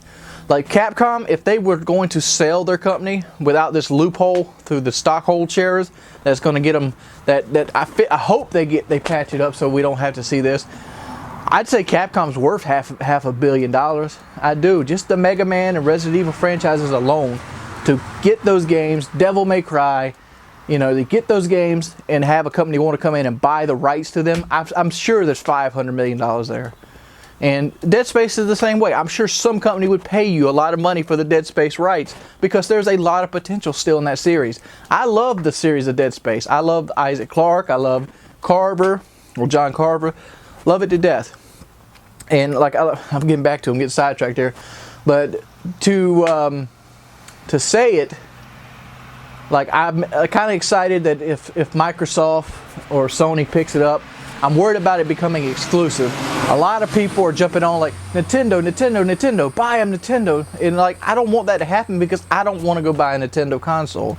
This happened to me before. I bought a GameCube way back in the day because the Resident Evil remake and Resident Evil 0, Resident Evil 4, all those came out on the GameCube. So I bought a GameCube, which I don't know where the fuck it's at now, but I still have the games to it. I only owned 3 games on it. I owned Resident Evil 4, Resident Evil 0, and the Resident Evil remake. And that was it. That's all the games I owned on it. And I don't want to have to do the same thing with like go get a Wii U to play Resident Evil because I love the series. I want a third-party developer company to do this if Capcom doesn't do it itself. I want the Resident Evil games to come out on all platforms. If Microsoft buys it, Resident Evil is going to be an Xbox One exclusive, which isn't the end of the world. I have an Xbox One, but it's the same. But it's the same deal. If Sony was to pick it up, it'd be a PlayStation 4 exclusive. They wouldn't go cross-platform with this kind of stuff. Which I guess that wouldn't be a bad idea. Just imagine Naughty Dog doing Resident Evil 7. That would kick fucking ass. I'd wait 3 years for that. I bet they do a wonderful job on it. Or maybe even Bethesda. Maybe Bethesda goes out and grabs it. I don't know. Maybe, you know, a company like that, a publisher. But do we really want our Electronic Arts Resident Evil? I don't know. Big 3, Nintendo, Microsoft, and Sony, or maybe even like a development company. Just, you know, a company that just buys up studios like Electronic Arts or Bethesda or these other companies. They could do it as well because that's what pretty much Capcom is. But at the same time, I think of like what kind of horrible job or what would they turn these series into, and then I think about Fallout. Fallout was a great game. It was made by a great studio that had a lot of heart and put a lot of love into their games. I'm talking about Black Isle here, and Interplay. And when I see Bethesda bought the Fallout rights, I didn't know what they were going to do with it. But in my opinion, they took a great game like Fallout, which had a fantastic engine. It wouldn't work in today's standards, but back in the day in the late 90s, yeah, that was fucking fun. It was a fucking fun game. Fallout 1 and 2, great games.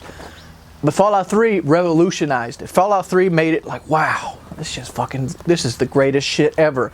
To this day, I play Fallout 3 and Fallout New Vegas. And like, they're the most enjoyable experiences I have in gaming. I could sit down right now and play Fallout 3 and it would just be like the first time I ever played it. I know where everything is in the game, but just the enjoyment, the experience, the way you can role play, everything. And if you want to go really the deep modding community of Fallout, maybe that will happen with Resident Evil.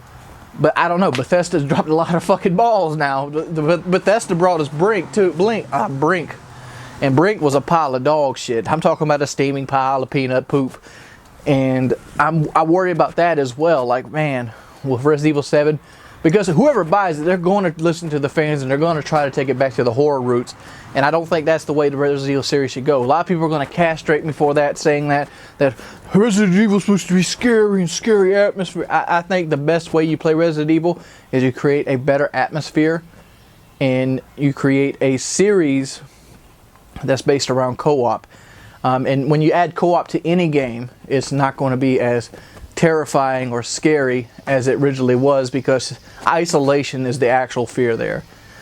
And you know, there's a cool game coming out called Alien Isolation, and I'd be interested in that too. But I don't think that's the way. I think Resident Evil 5 did it the best with the co-op system. I think 5, where you had to share ammo, you had to share health items, you could buy stuff. I think 5 system worked great, but 5 had this dog shit environment.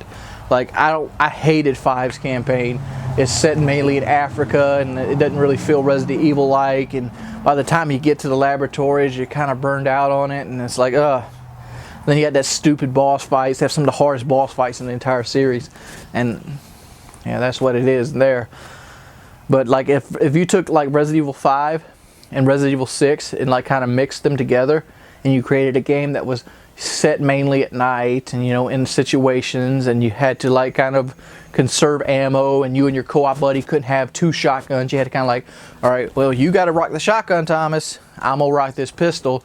and we'll just kind of, you get the shotgun ammo, I'll get the pistol ammo, and we'll work what situation we got to work with. And teamwork, motivate, have each other feed off each other, not just, you know, puzzles that 2 people have to stand on stuff for. And that right there is an enjoyable experience. I don't know what to take if Capcom goes under. I don't want to see them go under. They're a great company and they care about their fans. Well, I say that, but they haven't made a Mega Man game in fucking forever. In my opinion, they're a company that cares about the games they make still, and I think that's a rarity. Yeah, Capcom right now is in trouble. They could be bought out by somebody else. I figured I'd let you guys know and see what you guys thought about it. It's been your boy Wings of Redemption. I'm Outie 5000. Peace, pimps. You know, some things are really strange in life. One of those things would be the Washington Redskins. As a boy, the Washington Redskins was a team that was kind of iconic.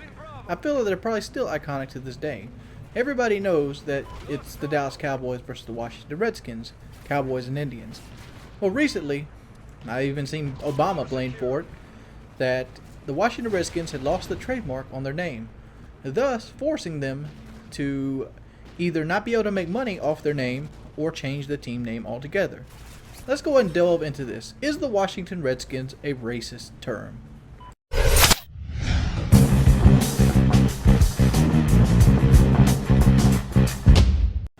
The following commentary will most likely have some racially insensitive words and usage during this commentary. It is by no means hated, it's more to illustrate points, and there's actually no means or derogatory forces behind them other than usage of the word themselves. So let's go ahead and get on with it. Should the Washington Redskins change their name? Well, I think they should, because their name is racially insensitive. You couldn't pass that off on any other minority out there without having some social backlash. And the reason that is because the Native American Indians, or the American Indians, were genocided. And I'm not talking about what we did to Iraq. I'm talking about Nazi Germany genocided. The white man killed them all and took their land. And that's the reason these things got passed in the first point. Because there's no political party for Native Americans back when the Washington Redskins filed for a copyright. Probably the same thing for the Atlanta Braves or the Cleveland Indians. I understand that the idea or the means does not bring hate. The idea, when you hear somebody say the Washington Redskins, automatically think about the football team. You don't think about Native Americans. You don't think about the racially insensitive things about Native Americans. But let's look at it this way. Imagine if there was a basketball team called the New York Niggers. That right there would be in an uproar. The reason being, black people are still predominant and they're still out there and they haven't been genocided and their culture hasn't been destroyed for the efforts of land. They have a political power, they have political voice, and everything else, and it would be in an uproar. You and everybody else that probably listened to this commentary would riot in the streets until they change the name of this basketball team. Or let's just say it. How about the Seattle Chinks? You know, Asian people still have political power. They're there. You know, these are things that you have to take into account. Redskins is a derogatory term. Here's the thing I don't get about it. Understand that the guy didn't want to change the name because it costs money to change team names and logos when there's obviously stuff out there that's long-standing. But on the flip side of it, you're most likely going to make money with a name change. It's going to revive new people into it, and you have a restart, a fresh cycle. Hell, even get a fresh stadium out of it probably. I'm sure you can convince somebody to give you a stadium and move the Redskins out of Washington, or hell, even have Washington build you another stadium, just like the Atlanta Braves is having Atlanta build them another stadium when their current stadium is only 14 years old. It's just, make a positive spin on it. Why do you have to keep a racially insensitive name? Part of me wants to say, I don't give a fuck, man, because I don't care if the Washington Redskins are named the Washington Redskins, but I can understand where people would care. Just imagine if you were Native American and you watched your whole people get pretty much beat down, destroyed, and isolated to a section of land and told them they should be happy, and then there's sports teams out there named derogatory names, such as the ones I've already implemented in this video. That's my opinion on the Washington Redskins and their name change. Do you guys agree with me? Let me know in the comment section below. As always, thank you guys for watching my videos. And I'm Outie 5000. Peace, pimps.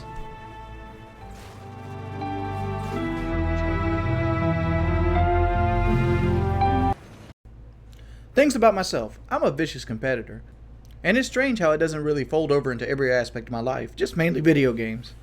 But I grew up a sore loser. It's something in my life that I've never really grown out of. I've attempted to on a bunch of occasions. And the sad thing is, this is probably the biggest character flaw I have, and one that's holding me back the furthest in YouTube. It seems to alienate a lot of people, because not everybody has the same drive to win and do well as I do. And it almost seems like I'm isolating people because I want to win so badly. I just never could fathom playing a game and not playing it to win. I always look at people that joke around or kid around or do something other than play for the win as those kids on the baseball field. The ones that are standing in left field, daydreaming, picking their nose, not really caring about what's actually happening in the game. The reason they're lampooned in the outfield is because the coach finds that's the place the baseball might not find you. But the fact is, you have to play them because their parents are making you. So then comes Call of Duty, a game where your parents aren't making you play, but you play it anyway. So I find that if you're unwilling to play the game the way it was meant to be played, why play it at all? Is there not another game you own? Is this the only game that you have? Are you in one of those unique situations that this might be the only game you get to play this year? You know, there's a bunch of fiscal or monetary ways that you could kind of prove to me, like, well, wow, I don't have any other games, and I got to make this one last. And that's understandable as well, but there's private matches for that. Why do you have to do it in a public setting? Why do you come into a public setting and not try your hardest? I'm more understanding about a person that tries their hardest and just can't do well than a person that can do well and doesn't try their hardest. There's a difference in there. If you're going 10 and 40 because that's the best you can do, that's understandable. You will get better. But if you're going 10 and 40 because you're throwing C4s or trying to do 360 knives, that's inexcusable, and I don't want you on my team. These are just things that I come across daily, and something I have to deal with daily, and it kind of taints my personality. It's not that I'm an asshole and I don't have the ability to have fun. It's just I've had to deal with it on so many different occasions. It's just annoying at this point. You can still try and not have a good KD, or, you know, have the most spectacular stats. When I want to have fun and unwind on Call of Duty, I generally use a shotgun, or I camp a certain way, or I try to do something different than I normally do. You have to for a way. I mean, if you play every map the most optimal way it's supposed to be played, you'll get bored with the game quickly, and you'll just get frustrated with it. But if you try different things, such as using a shotgun, or using a different weapon type and playing the map a different way, you don't get as bored as easily. This is something I came up with in Modern Warfare 2 when I was going for the first 10th Prestige, because I got bored quickly of using just the ACR and the M16. But what do you guys think? What do you guys think about people that don't try their hardest when they're playing video games? Around, you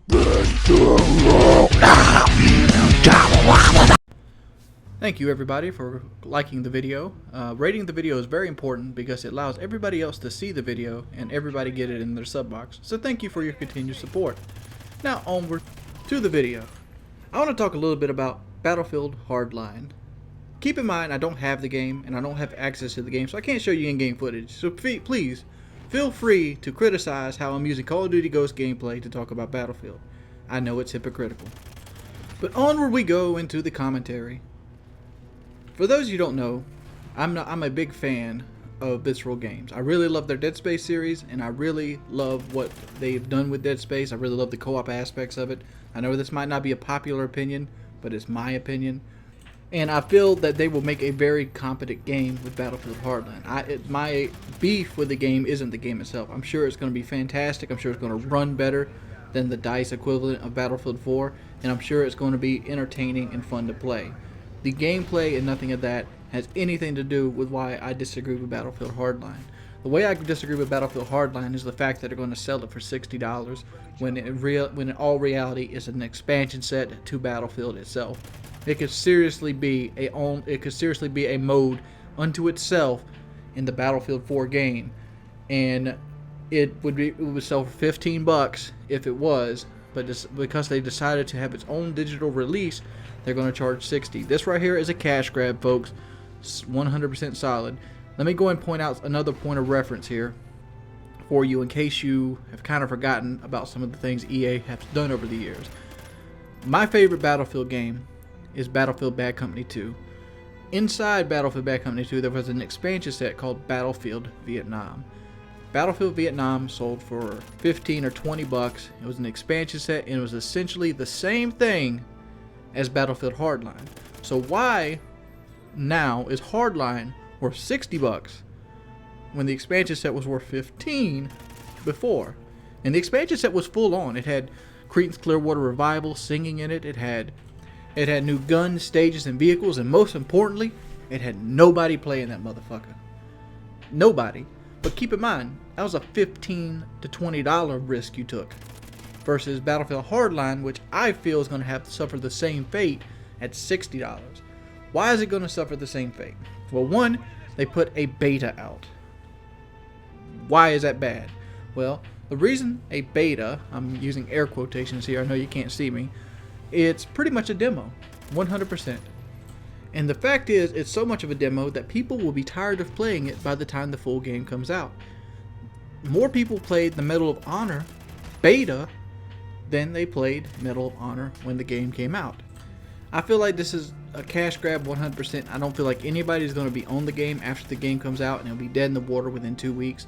So I suggest you saving your money on this cash grab because Visceral Games are already on the payroll, so they're getting paid regardless. They're using an engine that DICE already built.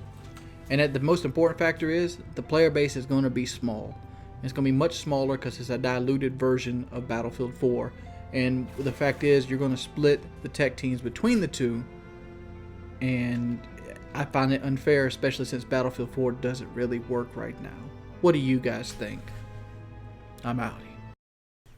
Hey guys, do you want your view to count for more than just one view? Remember to like the video. It helps out tremendously. You know, one of the things I was thinking about the other day was the very lack of AAA titles that seem to be coming out. I was rather lucky to be broke as shit when the PlayStation 3 came out, because I waited almost a year and a half before I picked my PlayStation 3 up. Because at the time, I didn't have a lot of disposable income, and my job was pretty much taking over most of my life. So when the PlayStation 3 came out, it was a year and a half before I actually got to buy it. One of the luxuries of this was that all the AAA titles were there for me for the taking. I had a vast library of hundreds of games at that point to play with. So I was unaware and caught off guard when the launch of the PlayStation 4 and the Xbox One happened. When the PlayStation 4 and the Xbox One launched, they launched with minuscule titles. Most of the titles that they launched with were games that were already on the PlayStation 3 or the Xbox One, but we all know this. The problem that I'm having is that most of the titles that are coming to the PlayStation 4 or Xbox One are reboots of older games. Let's look at all the games I own. I think only 2 of them are actual games designed with the PlayStation 4 in mind. Actually, only one of them is Wolfenstein. Wolfenstein is the only game that I own that was designed with the PlayStation 4 in mind. I have Black Flag, I have Ghost, I have Battlefield, I have MLB The Show, Watch Dogs. Watch Dogs is going to be a PlayStation 3 only game. And that lies the problem. Where are all the AAA titles? I said before in a video that AAA titles are going to become scarce. And people didn't believe me at that time. The original video was basically around Dead Space and Resident Evil 6, both of them flopping but both being fantastic games, is people have too high of a standard at this point. Even Call of Duty is struggling for sales at this point. Peak oil has already happened, and the series is most likely going to go on a downward spiral for the rest of the time it's out until something else replaces it. Call of Duty ended up killing off Call of Duty. The sheer volume of how much money and talent it takes to make a AAA title that's considered acceptable is what's going to make the video game market crash again. What's going to happen is you're going to see an influx of companies going under and bankrupt. I figure Electronic Arts being the biggest developer, but I feel like they make the most mistakes and they take the most risk. You already had 2 prominent companies that are pretty much gone under. You have Toy Headquarters, and you also have Capcom, which right now is on pretty much the selling block for what, $2 million, pennies on the dollar for their content, mainly because they kept making AAA titles that didn't sell well. If we learned anything from Curt Schilling, that video games is a huge risk, and making a mass marketed video game costs a lot of money and can end up ruining your whole financial career. I mean, I think Curt Schilling even had to sell his bloody sock from the time the Red Sox won the World Series and broke the Bambino's curse just to have money to pay his bills at that point after the Kingdom of Alamar went under. And Capcom is selling their company for pennies on the dollar, which I said before. Is it a product of our environment? Is it the fact that our economy is so crappy that people can't take risk on games anymore? Or is it the fact that people have such high expectations for games? When I was a kid, Resident Evil was a game that took maybe 3 hours to beat from brand new. And you maybe had 10 hours of total playtime, but we loved it and accepted it and played the game multiple times. Nowadays, video games are played like it's a movie. You play the game one time and you're done with it. You never pick it up again, you never go back to it, you never experience it again. And people want that first initial experience to be somewhere between 10 to 20 hours. Games like Fallout and Bethesda excel at this and do it very well, but not every game can be a Fallout or an Oblivion. What do you guys think? What will save the AAA gaming industry? Morning, guys. It's your boy Wings of Redemption. This is a live stream video, so the quality is going to be a little bit less. Hope you guys still enjoy it nonetheless. Today, I want to talk about consoles and how I'm disappointed in the new generation consoles thus far. I would also like to address that I'm not reading off a script on these videos. What I'm doing is essentially a audio jump cut that you see like Sexy Phil do with his videos, where he cuts to different comics or jokes. My first gaming system was the Nintendo Entertainment System. I got it in 1991. It was 4 or 5 years into its life cycle. It was on the verge of going out and it was used. The game I got with it was the Super Mario Brothers Duck Hunt combo. Keep in mind, I was youthful and I didn't understand the graphics wars. All I knew is I could play games and I could enjoy myself on the games themselves, and I really loved my Nintendo Entertainment System. But one day, my mother had a boyfriend who had 2 teenage boys, and they brought over a Sega Genesis. My mind was instantly blown by the idea of the Sega Genesis. The graphics were superb. He had the Tasmanian Devil game. He had World Series Baseball. He had a bunch of different games. He had Castlevania Bloodlines. And the graphics were so much better than my system myself, I had to have one. So me and my brother got together and we conned our mother into getting us a Sega Genesis for Christmas that year. And that's where that was my first upgrade on a gaming console. Why is this important? Well, every time I've upgraded a console, there's been a drastic change in the gameplay or the dynamic of the gameplay. I remember looking in a GameStop when the Xbox 360 first rolled out. I went in there looking for PS2 games because at the time that's what I had, a PlayStation 2. And I seen I think it was Fight Night. I don't know which Fight Night it was, but it was one of the first Fight Nights. And it looked amazing. I could not believe how great this game looked. Compared to the PlayStation 2, it blew it out the water. Everything about it was great, and I couldn't wait to get my hands on it. The first thought I had was, the PlayStation 3 is going to come out next year, and it's going to look even better than this. I'm going to get it. I'm on PlayStation to the day I die. And, yeah, well, we know how that worked out. The PlayStation 3 came out, and the first game I got for the PlayStation 3 was a series of games. I got Call of Duty 4, because a buddy of mine, which at the time the game I was playing was Battlefield 2 Modern Combat on the PlayStation 2. I got Call of Duty 4 for the PlayStation 3, and then I got Battlefield Bad Company, and I also picked up Turok, all in the same trip. And the game system came with MotorStorm, which I don't think I've ever played at this point. But it was amazing. The graphics, the friends list. Well, at the time the PlayStation didn't have a friends list. You couldn't even get to the XMB in the game. But eventually it got a friends list, and it had a friends list on there, but you had to go out of the game to add people or take away people. It was a clusterfuck. But at the time, I didn't have an Xbox 360. I didn't know how the Xbox worked, and I loved my PlayStation to death. I loved the buy of it so much. Had so much fun playing Search and Destroy on Call of Duty 4 and World at War when it first came out. And it was a great gaming experience. The graphics were great. The gameplay was great. I didn't think they'd ever get beyond this. And then the new consoles come out. And here's the problem. When you went from the regular Nintendo to the Super Nintendo, the graphics were very noticeable. You had a lot more power. You had better graphics, there was more color, better music, better sound, better everything. When you went from the 16-bit to the 32-bit, say Super Nintendo to the PlayStation, you had 3D environments, you had polygons, you had music, you had epic stories such as Final Fantasy VII. You had a new 3D world to go to, a brand new experience. They upgraded to a brand new experience. Then you went from the PlayStation to the PlayStation 2. Kind of different, same experience, but the graphics were superior in every way.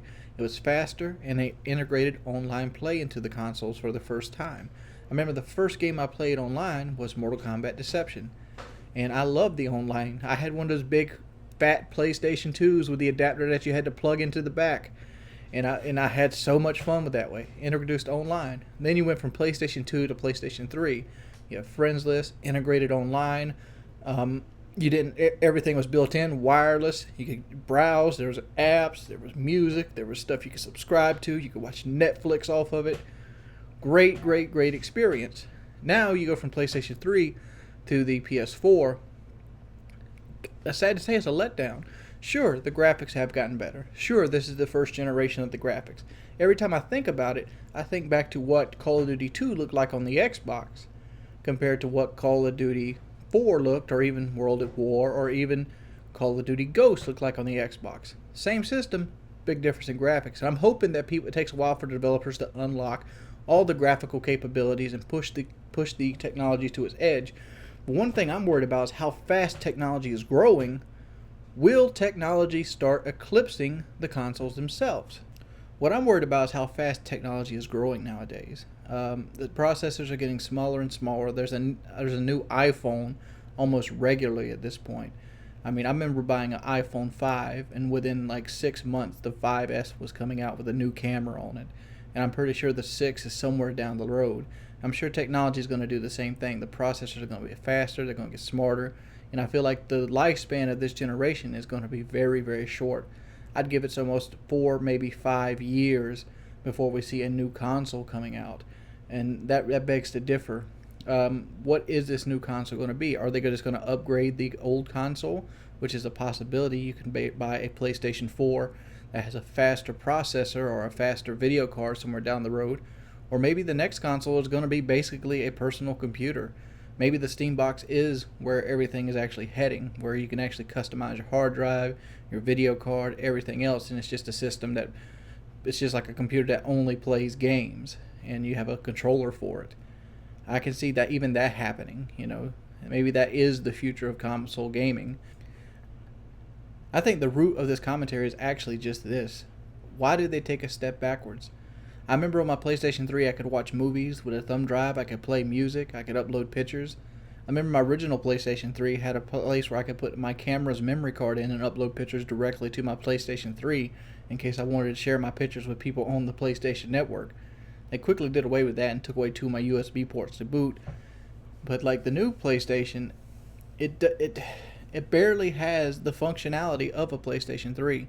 What happened to the PlayStation made the multi-functioning piece of equipment in my living room opposed to the Xbox being just the game system? Now it's done a complete flip, and I feel like the Xbox One, it has a lot of good potential to it. I think it seriously does. Once the developers have more time under the belt with the Xbox system, I feel like they're going to be able to keep up with the PlayStation 4 on a graphical interface level. But my main problem with the Xbox One opposed to the Xbox 360 is, how did you get a system that's like 15,000 times faster? Obviously this is a satirical number, but have a slower system with a worse party chat.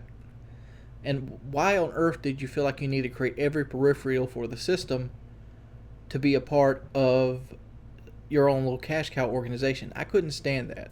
One of the reasons I play the PlayStation 4 over my Xbox One is, one, mainly because not a whole lot of people play Call of Duty on the Xbox One. I think the last time I logged on had something like 10,000 people opposed to 45,000 on PlayStation 4. And another one is just the sheer fact that I do not have one of those headset adapters and I can't use my headset right out the gate. That is such a stupid move on Xbox part. What do you guys think? Do you think the new generation console is actually worth buying, even though there's really no realistic upgrade at this point in the console's life? Let me know in the comments. Yo. I took responsibility and made a claim. Instead of hoping everything in life would suddenly change, I laid out my priorities and rearranged myself as a person, cursing the way I covered up my problems like a toothed veneer, all alone in my bed at night, cuddling my fears, fighting a war in the mirror every morning, regretting the wasted years. I have to change my life. And that's what I'm going to do. Hello guys, it's your boy Wings of Redemption, and it's day 5. And I wanted to go ahead and start by talking about the MLG COD Championships that happened last night. And a big thing happened last night. Evil Geniuses ended up defeating Optic Nation. The Green Wall kind of fell down for a little bit, but there's no shame in that. There is very little shame in that. And I want to talk about how MLG is structured a little bit. Obviously, I'm not an MLG pro. I'm not an MLG player. I mean, I'm mediocre. I'd be a mediocre game battles player at best, on my best attempt. I'm really just a pub star in every sense of the word. I'm very good at beating up bad players that don't know what they're doing. So let's go ahead and start off with this. One thing I'd really like from a fan's perspective is roster locks. It's just one of those things that every time I see a team, they end up having somebody different on their team themselves. I understand there's 1 or 2 teams out there that have pretty consistent teams and things like that, and people don't get along.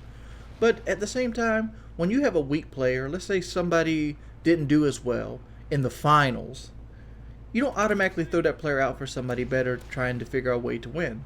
Why not work on that player? Why not work to that player's strengths? I think it'd be more fun to watch teams with obvious weaknesses versus search and destroy, or search and destroy, or like Anchor or wherever it might be, than it would be to watch a team of guys that happen to be on all different teams that did well, but they came together to see if they could get a winning team. It almost feels like every team is the Yankees at this point. And I commented on this on Twitter last night, and a lot of people said that they follow the player and support whatever team they're on much more than actually following the team. And that's ass backwards too. The value is the team. Anybody out there that knows anything about marketing or branding, the value is in the team's branding. The value isn't in the players itself. Think about it. Let's go back to baseball, for example. The Braves used to have Hank Aaron, Phil Niekro, legends of the game, Greg Maddux, Chipper Jones. They don't have these guys no more, but people still watch them. Why? Because the value's in the team name. You build a strong, solid team, and the name right there picks it up. But now, Team Envious, I couldn't tell you who's on Team Envious right now. Because, like, back in the day, it used to be like Hastro, Stainville, Foreplay. That was Team Envious. Now, Team Envious is what? Parasite? JCap? I don't know. I think I seen a picture of them on there. And this is coming from a casual fan's perspective. What do you guys think? Do you think roster locks really should be implemented in MLG? I do personally, and I think they would increase the value tenfold. Let me know in the comment section. What's up, everybody? It's your boy Wings of Redemption. And if you're like me, you're disappointed with Call of Duty Ghosts mainly because of the kill streaks. The kill streaks are very lackluster. I never find myself desiring to get any kill streaks, and once I actually do have them, most of the time it's very lackluster. How many times have you gotten a chopper gunner or whatever it's called, scout helo, and you just went around the buildings and everybody was in a building? Take this map for example, Octane. How many times on Octane have you went in that stupid helicopter and got no kills whatsoever? You have to play against complete fall down retards to actually get kills with that thing, or you got to play on the map Stonehaven for the most part. It's a cool kill streak. It's in the right direction, but where's it at? Where's it at, dude? Seriously, where is the fun shit at? Remember the Warthog from Black Ops 2? The Warthog was a fun kill streak. The Warthog, even though it might not killed anybody, you got excited when it came in. It did that, that bullshit, and you see 4 or 5 kills pop up, and it got you amped. Got you amped like you listen to Little John song. But now they did away with all that. Now I think that's because they listen to people cry in the forums about what people want. No, I remember Modern Warfare 2. You know why Modern Warfare 2 was so fucking fun? Because you could ass pound in the fucking second round. You could crush kids' dreams with an ass clap of 130. Remember the setup, the do or die, live or die setup. The Harrier, the Pavlo, in the AC-130. Where the fuck is the Pavlo at? The Pavlo would have been magnificent on this game. And I understand people got tired of getting killed by air support, but a blowout game's a fucking blowout game in my book. Dead serious. One of the problems I have with this game is there's no kill streaks that actually have an effect on the game itself. Sure, a Hind can kind of affect the game. Sure, a Scout Helo can kind of affect the game. But I'm talking about, where's the napalm strike? How many times in Black Ops 1 did you throw a napalm strike on a demolition bomb to keep them from planting it, to buy yourself 20 seconds? How many times did a mortar team save a domination flag? How many times did a predator missile save a domination flag? Where's the cutoff kill streaks? Where's the strategic kill streaks? Riley fucking dog? I don't know about you, but Riley dog, the one they give me at least, has no fucking teeth. Michael Vick must have raised my damn dog because he kills nobody. Literally nobody. And it kind of sucks. You know what I was so excited for Call of Duty 4? I was excited to see what they can actually do with the new generation consoles. He's got these big old processors in them. They got all this power they can use. And what do they do with it? Not a damn thing thus far. Why can't I have a napalm strike that actually fucking catches shit on fire? What would be fucking cool? Imagine you're on Stonehaven. Napalm strike comes in. Big old glooms of fire. Beautiful fire. You know. And then it burns the grass or leaves evidence that the napalm strike actually went through there. That would be fucking cool. That would literally be kick-ass. How about, you know, just like bombs from like the precision airstrike stay on the map and actually become cover? How about the helicopters crash on the fucking map and become, you know, another obstacle on the map itself instead of crash somewhere off the map? Why not have the maps fucking be interactive? You know, Battlefield 4 isn't my favorite game of the next generation, but it does have my favorite map. I forgot what that motherfucker is called, but the map where the hurricane happens and the ship runs ashore. When that map is going down, you get crunk. You get amped. And I can't even get a motherfucking helicopter crash. Give me the Jolly Green Giant back. I would pay $15 if you gave me a DLC pave load for this motherfucker, dude. Just something that I could just call the helicopter in and it go around. I did a video one time called I Choose You Pave Low, and that motherfucker went ham. I missed that. I missed those kill streaks. Oh, and then Riley Dog gets a fucking kill. That's on me. What do you guys think? What do you think about the kill streaks? You know, it's been a while since I actually got time to review a person's gameplay, but I met this guy, Jedi1228, on a PlayStation 4 lobby just recently, and I had to make a video on this guy. This guy, in my opinion, is Modern Warfare 2 living and breathing. I'm just going to go show you some short clips of what it's like to play against him. First off, you'll notice he uses strictly the grenade launcher throughout most of the stage because he is so mentally challenged and physically deformed, I guess, that he can't shoot his fucking gun. It is ridiculous. And you might say, well, Wings, he might just be playing around. He might be trying to have a good time, maybe having a laugh. No, motherfucker. Stay to the end of this video. I just stated in this video. This motherfucker's not having a laugh. This motherfucker is a laugh. His whole fucking motor skill system is a huge fucking laugh. I cannot think what on earth would make a player play in a way as this guy plays. Why on earth do you play like this? I mean, I understand that I am considered the godfather of the noob tube, mainly because I pointed out one-man army noob tubes before anybody else on YouTube. And I kind of got the trend started, and I rule in ground war for Modern Warfare 2 the entire game. Because guess what? I had faith in developers that shouldn't have been there. It was unwarranted faith. But the same fucking developers, well, at least the remnants of the same fucking developers, they have the same code name, Infinity Ward, put this bullshit into the game. Why does the grenade launcher kill in an area radius? Why? Why do you feel the need to put these things in the game? I've never, in my entire 5+ years playing Call of Duty, have ever found a situation where the grenade launcher was a must-have. If I didn't have the grenade launcher, I couldn't figure out or how to beat this situation. Almost everything in the game can be resolved with gunplay in some sort. So why the hell do you put these weapons in the game? It is for bad kids. And this right here is the definition of bad kid. Let's look at this motherfucker's stats. You're going to be amazed at this guy's stats. Let's watch. It's coming up right here. Look here. So I'm in the lobby. I see Jedi1228. I'm like, what the fuck? Alright, so he's went negative all 5 games. I expected. He's got a 0.689 KD. He has a 0.6 win-loss. Look at his preferred goddamn weapon. Look at it. It's the cassette. It's the grenade launcher. Look how many days this motherfucker's played. 8 days, 17 hours. That means he has shot the grenade launcher more than he has shot the fucking honey badger which is attached to.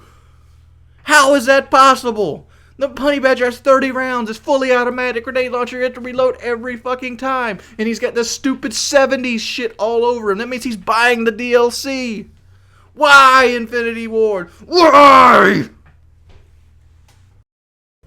Good googly moogly 26 to 14. You know these enemies must be shooting off a terrorist. You know I'm the go ripping. I'm the fairest. I'm the internet terrorist. The paparazzi paycheck. The martyr of modern society that hadn't died yet. Messiah. The astro pariah. The white boy that don't get your base much higher. I'm a fiend demon on a motherfucking microphone. I get a priest cause you're gonna need to atone. I'm a liberal assassin with a weapon of words. And every one of the motherfuckers is about to be heard.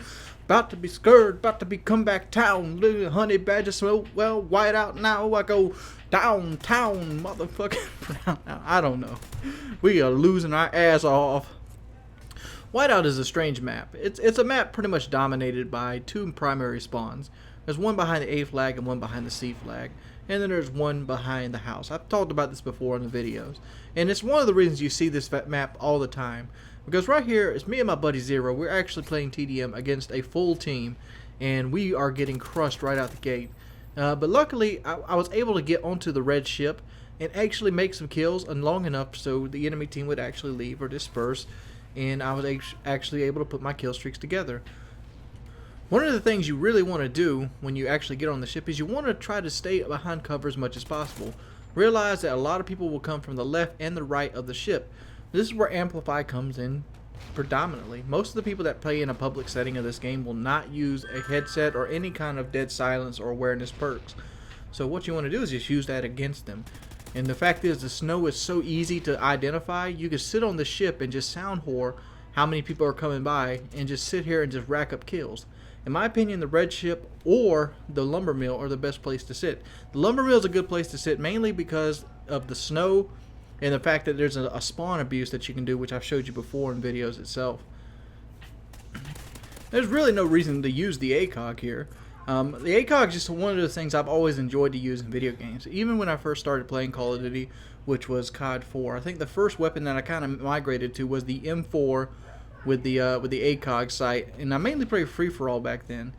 But ever since then, I've always been kind of partial to the ACOG, mainly because I suck so much ass at seeing far distances. It's one of the reasons I've neglected to go to a monitor, even though the monitors are the better way to play video games in general. And the main reason because I suck at shooting long range on a monitor. I've always used a bigger TV, and I use the long range game at my distance. Making minute changes on the controller has been my big life skill, or my major skill in Call of Duty for a long time, and that's where I usually try to get my engages going. If you make minute controller changes, I'm your man. You have very little to worry about from the right side of the ship though. The right side of the ship is usually going to have people come and hang out in the windows, and that's pretty much the only thing is. Very little people actually try to venture towards the ship on foot, so you don't have to really worry about that. I mean, the chances of that happening is very slim to none. Unless the player is just straight up oblivious. When they're straight up oblivious, you can expect anything. That's why you usually die to a bad player faster than you'll die to a good player at long range. Because good players tend to not fight long range. Good players tend to like using like the Remington or something like the MTAR. They'll get close range, they'll jump shot, they'll drop shot. Whereas they kind of get put out when they have that MTAR out there versus like a Remington or a Honey Badger at range. So you can use that to your advantage. As you see at this point, we're 2 kills behind. You can see right here with the Griffin how badly the spawns are. Remember I talked about the behind C, behind A? Watch the enemies just constantly spawn here. Very easy map to decipher. I'd also like to take this time to give a big shout out to Eddie the Chump. He's been a big influence to my videos lately, and I think he makes incredible videos. Every time I watch one of his videos, I wish I had the commentary skills and the editing that this man has. I mean, he's remarkable, and he deserves more subscribers than he actually has. Even though he hates on campers, and I happen to be a huge camper, but it's just differences. Camping is a play style, the same as rushing. A lot of people don't like it because it's the play style that most of the bad players tend to use, and it kind of slows down the pace of the game. But controlling the pace of the game is important. Controlling the pace of the game is what helps you control the game. How many times have you seen games get out of control because teams allow themselves to be put at a pace they're uncomfortable with? I think that the case in point was Optic just recently lost to Evil Geniuses almost strictly because the pace of the game changed and they never could catch up. So, believe it or not, that's a game skill in a public setting or any game that you would like to play against another human opponent. Control the pace of the game, control the engagement, and make them play your game. Don't play theirs. But it's been your boy Wings of Redemption. I figured I'd do a gameplay video. I haven't done very many on Ghost. And I thank you guys, and I hope to see you guys again. Peace, people. Hey guys, let's beat a dead horse right into the ground. I recently did a video where a guy only used his grenade launcher through all 10 prestiges. The video itself got a pretty good view rate. It also got a lot of people criticizing the fact that I was making fun of this guy's playstyle because he paid his $60 and can play it any way he would like to play. Which I disagree with, but that's not what we're talking about today. The video is satirical and is designed to be funny, and people seem to think I don't have a sense of humor. Well, I'm going to go on into another video about that, but no, I have a dark sense of humor, and the video was made to be satirical and funny. But let's go ahead and go on with that, because the underlying meaning of that video is the same. So we got to ask ourselves the question, why do we not like Call of Duty anymore? For me, this answer is simple. This answer can differ from every other person in the world, but for me, I'm going to give you my opinions why Call of Duty is not where it used to be in my standard. Number one, numero uno. I've lost interest in this series as a whole. I remember back in the days I would used to watch Call of Duty videos and get interested in the playstyle and the art of Call of Duty. I used to look at the maps like a chess piece, and I used to love watching people like C-Nanners and Blame Truth and Xcal, and I would like to take it and kind of adapt my side of the map to theirs. I'd like to see if I can match their gameplays. None of that's around anymore. Most of the people that I used to enjoy watching play Call of Duty no longer play Call of Duty. What I used to enjoy watching about Call of Duty channels no longer exist. They're either Minecraft or Slenderman or something of that nature. Or they play League of Legends at this point. All my favorite Call of Duty guys are no longer on Call of Duty, so it has a sense of loss of community. The game itself. I've already mentioned that the kill streaks were a huge part of the Call of Duty game for me, so I'm not going to touch on that again. But I feel like the major problem that a lot of people don't really feel like is a problem, which they don't realize is a problem, is that the maps are fucking horrible now. Ever since the Black Ops, I want to say Black Ops 1, Black Ops 1 wasn't the worst about it, but ever since Black Ops 1, they kind of started trending to these open maps. Keep in mind that the reason they trend to the open maps is to be more camper and rusher friendly, but at the same time, people like the older maps. Why do you like World at War? Why do you like Call of Duty 4? When the first thing you'll think about isn't that, well, I could be a beast rusher on those games. No, the first thing you think about is the fact that you could go into those games and you enjoyed the maps. You enjoyed playing on maps such as Invasion or Ambush. You enjoyed playing on maps such as Castle. Not because they were rusher friendly, because they were good maps. And good maps have power points, and good maps have chess pieces. A good map is made like a chessboard. The fact is, a lot of people thought this promoted camping. Well, it kind of does, but at the same time, it kind of promotes strategic play.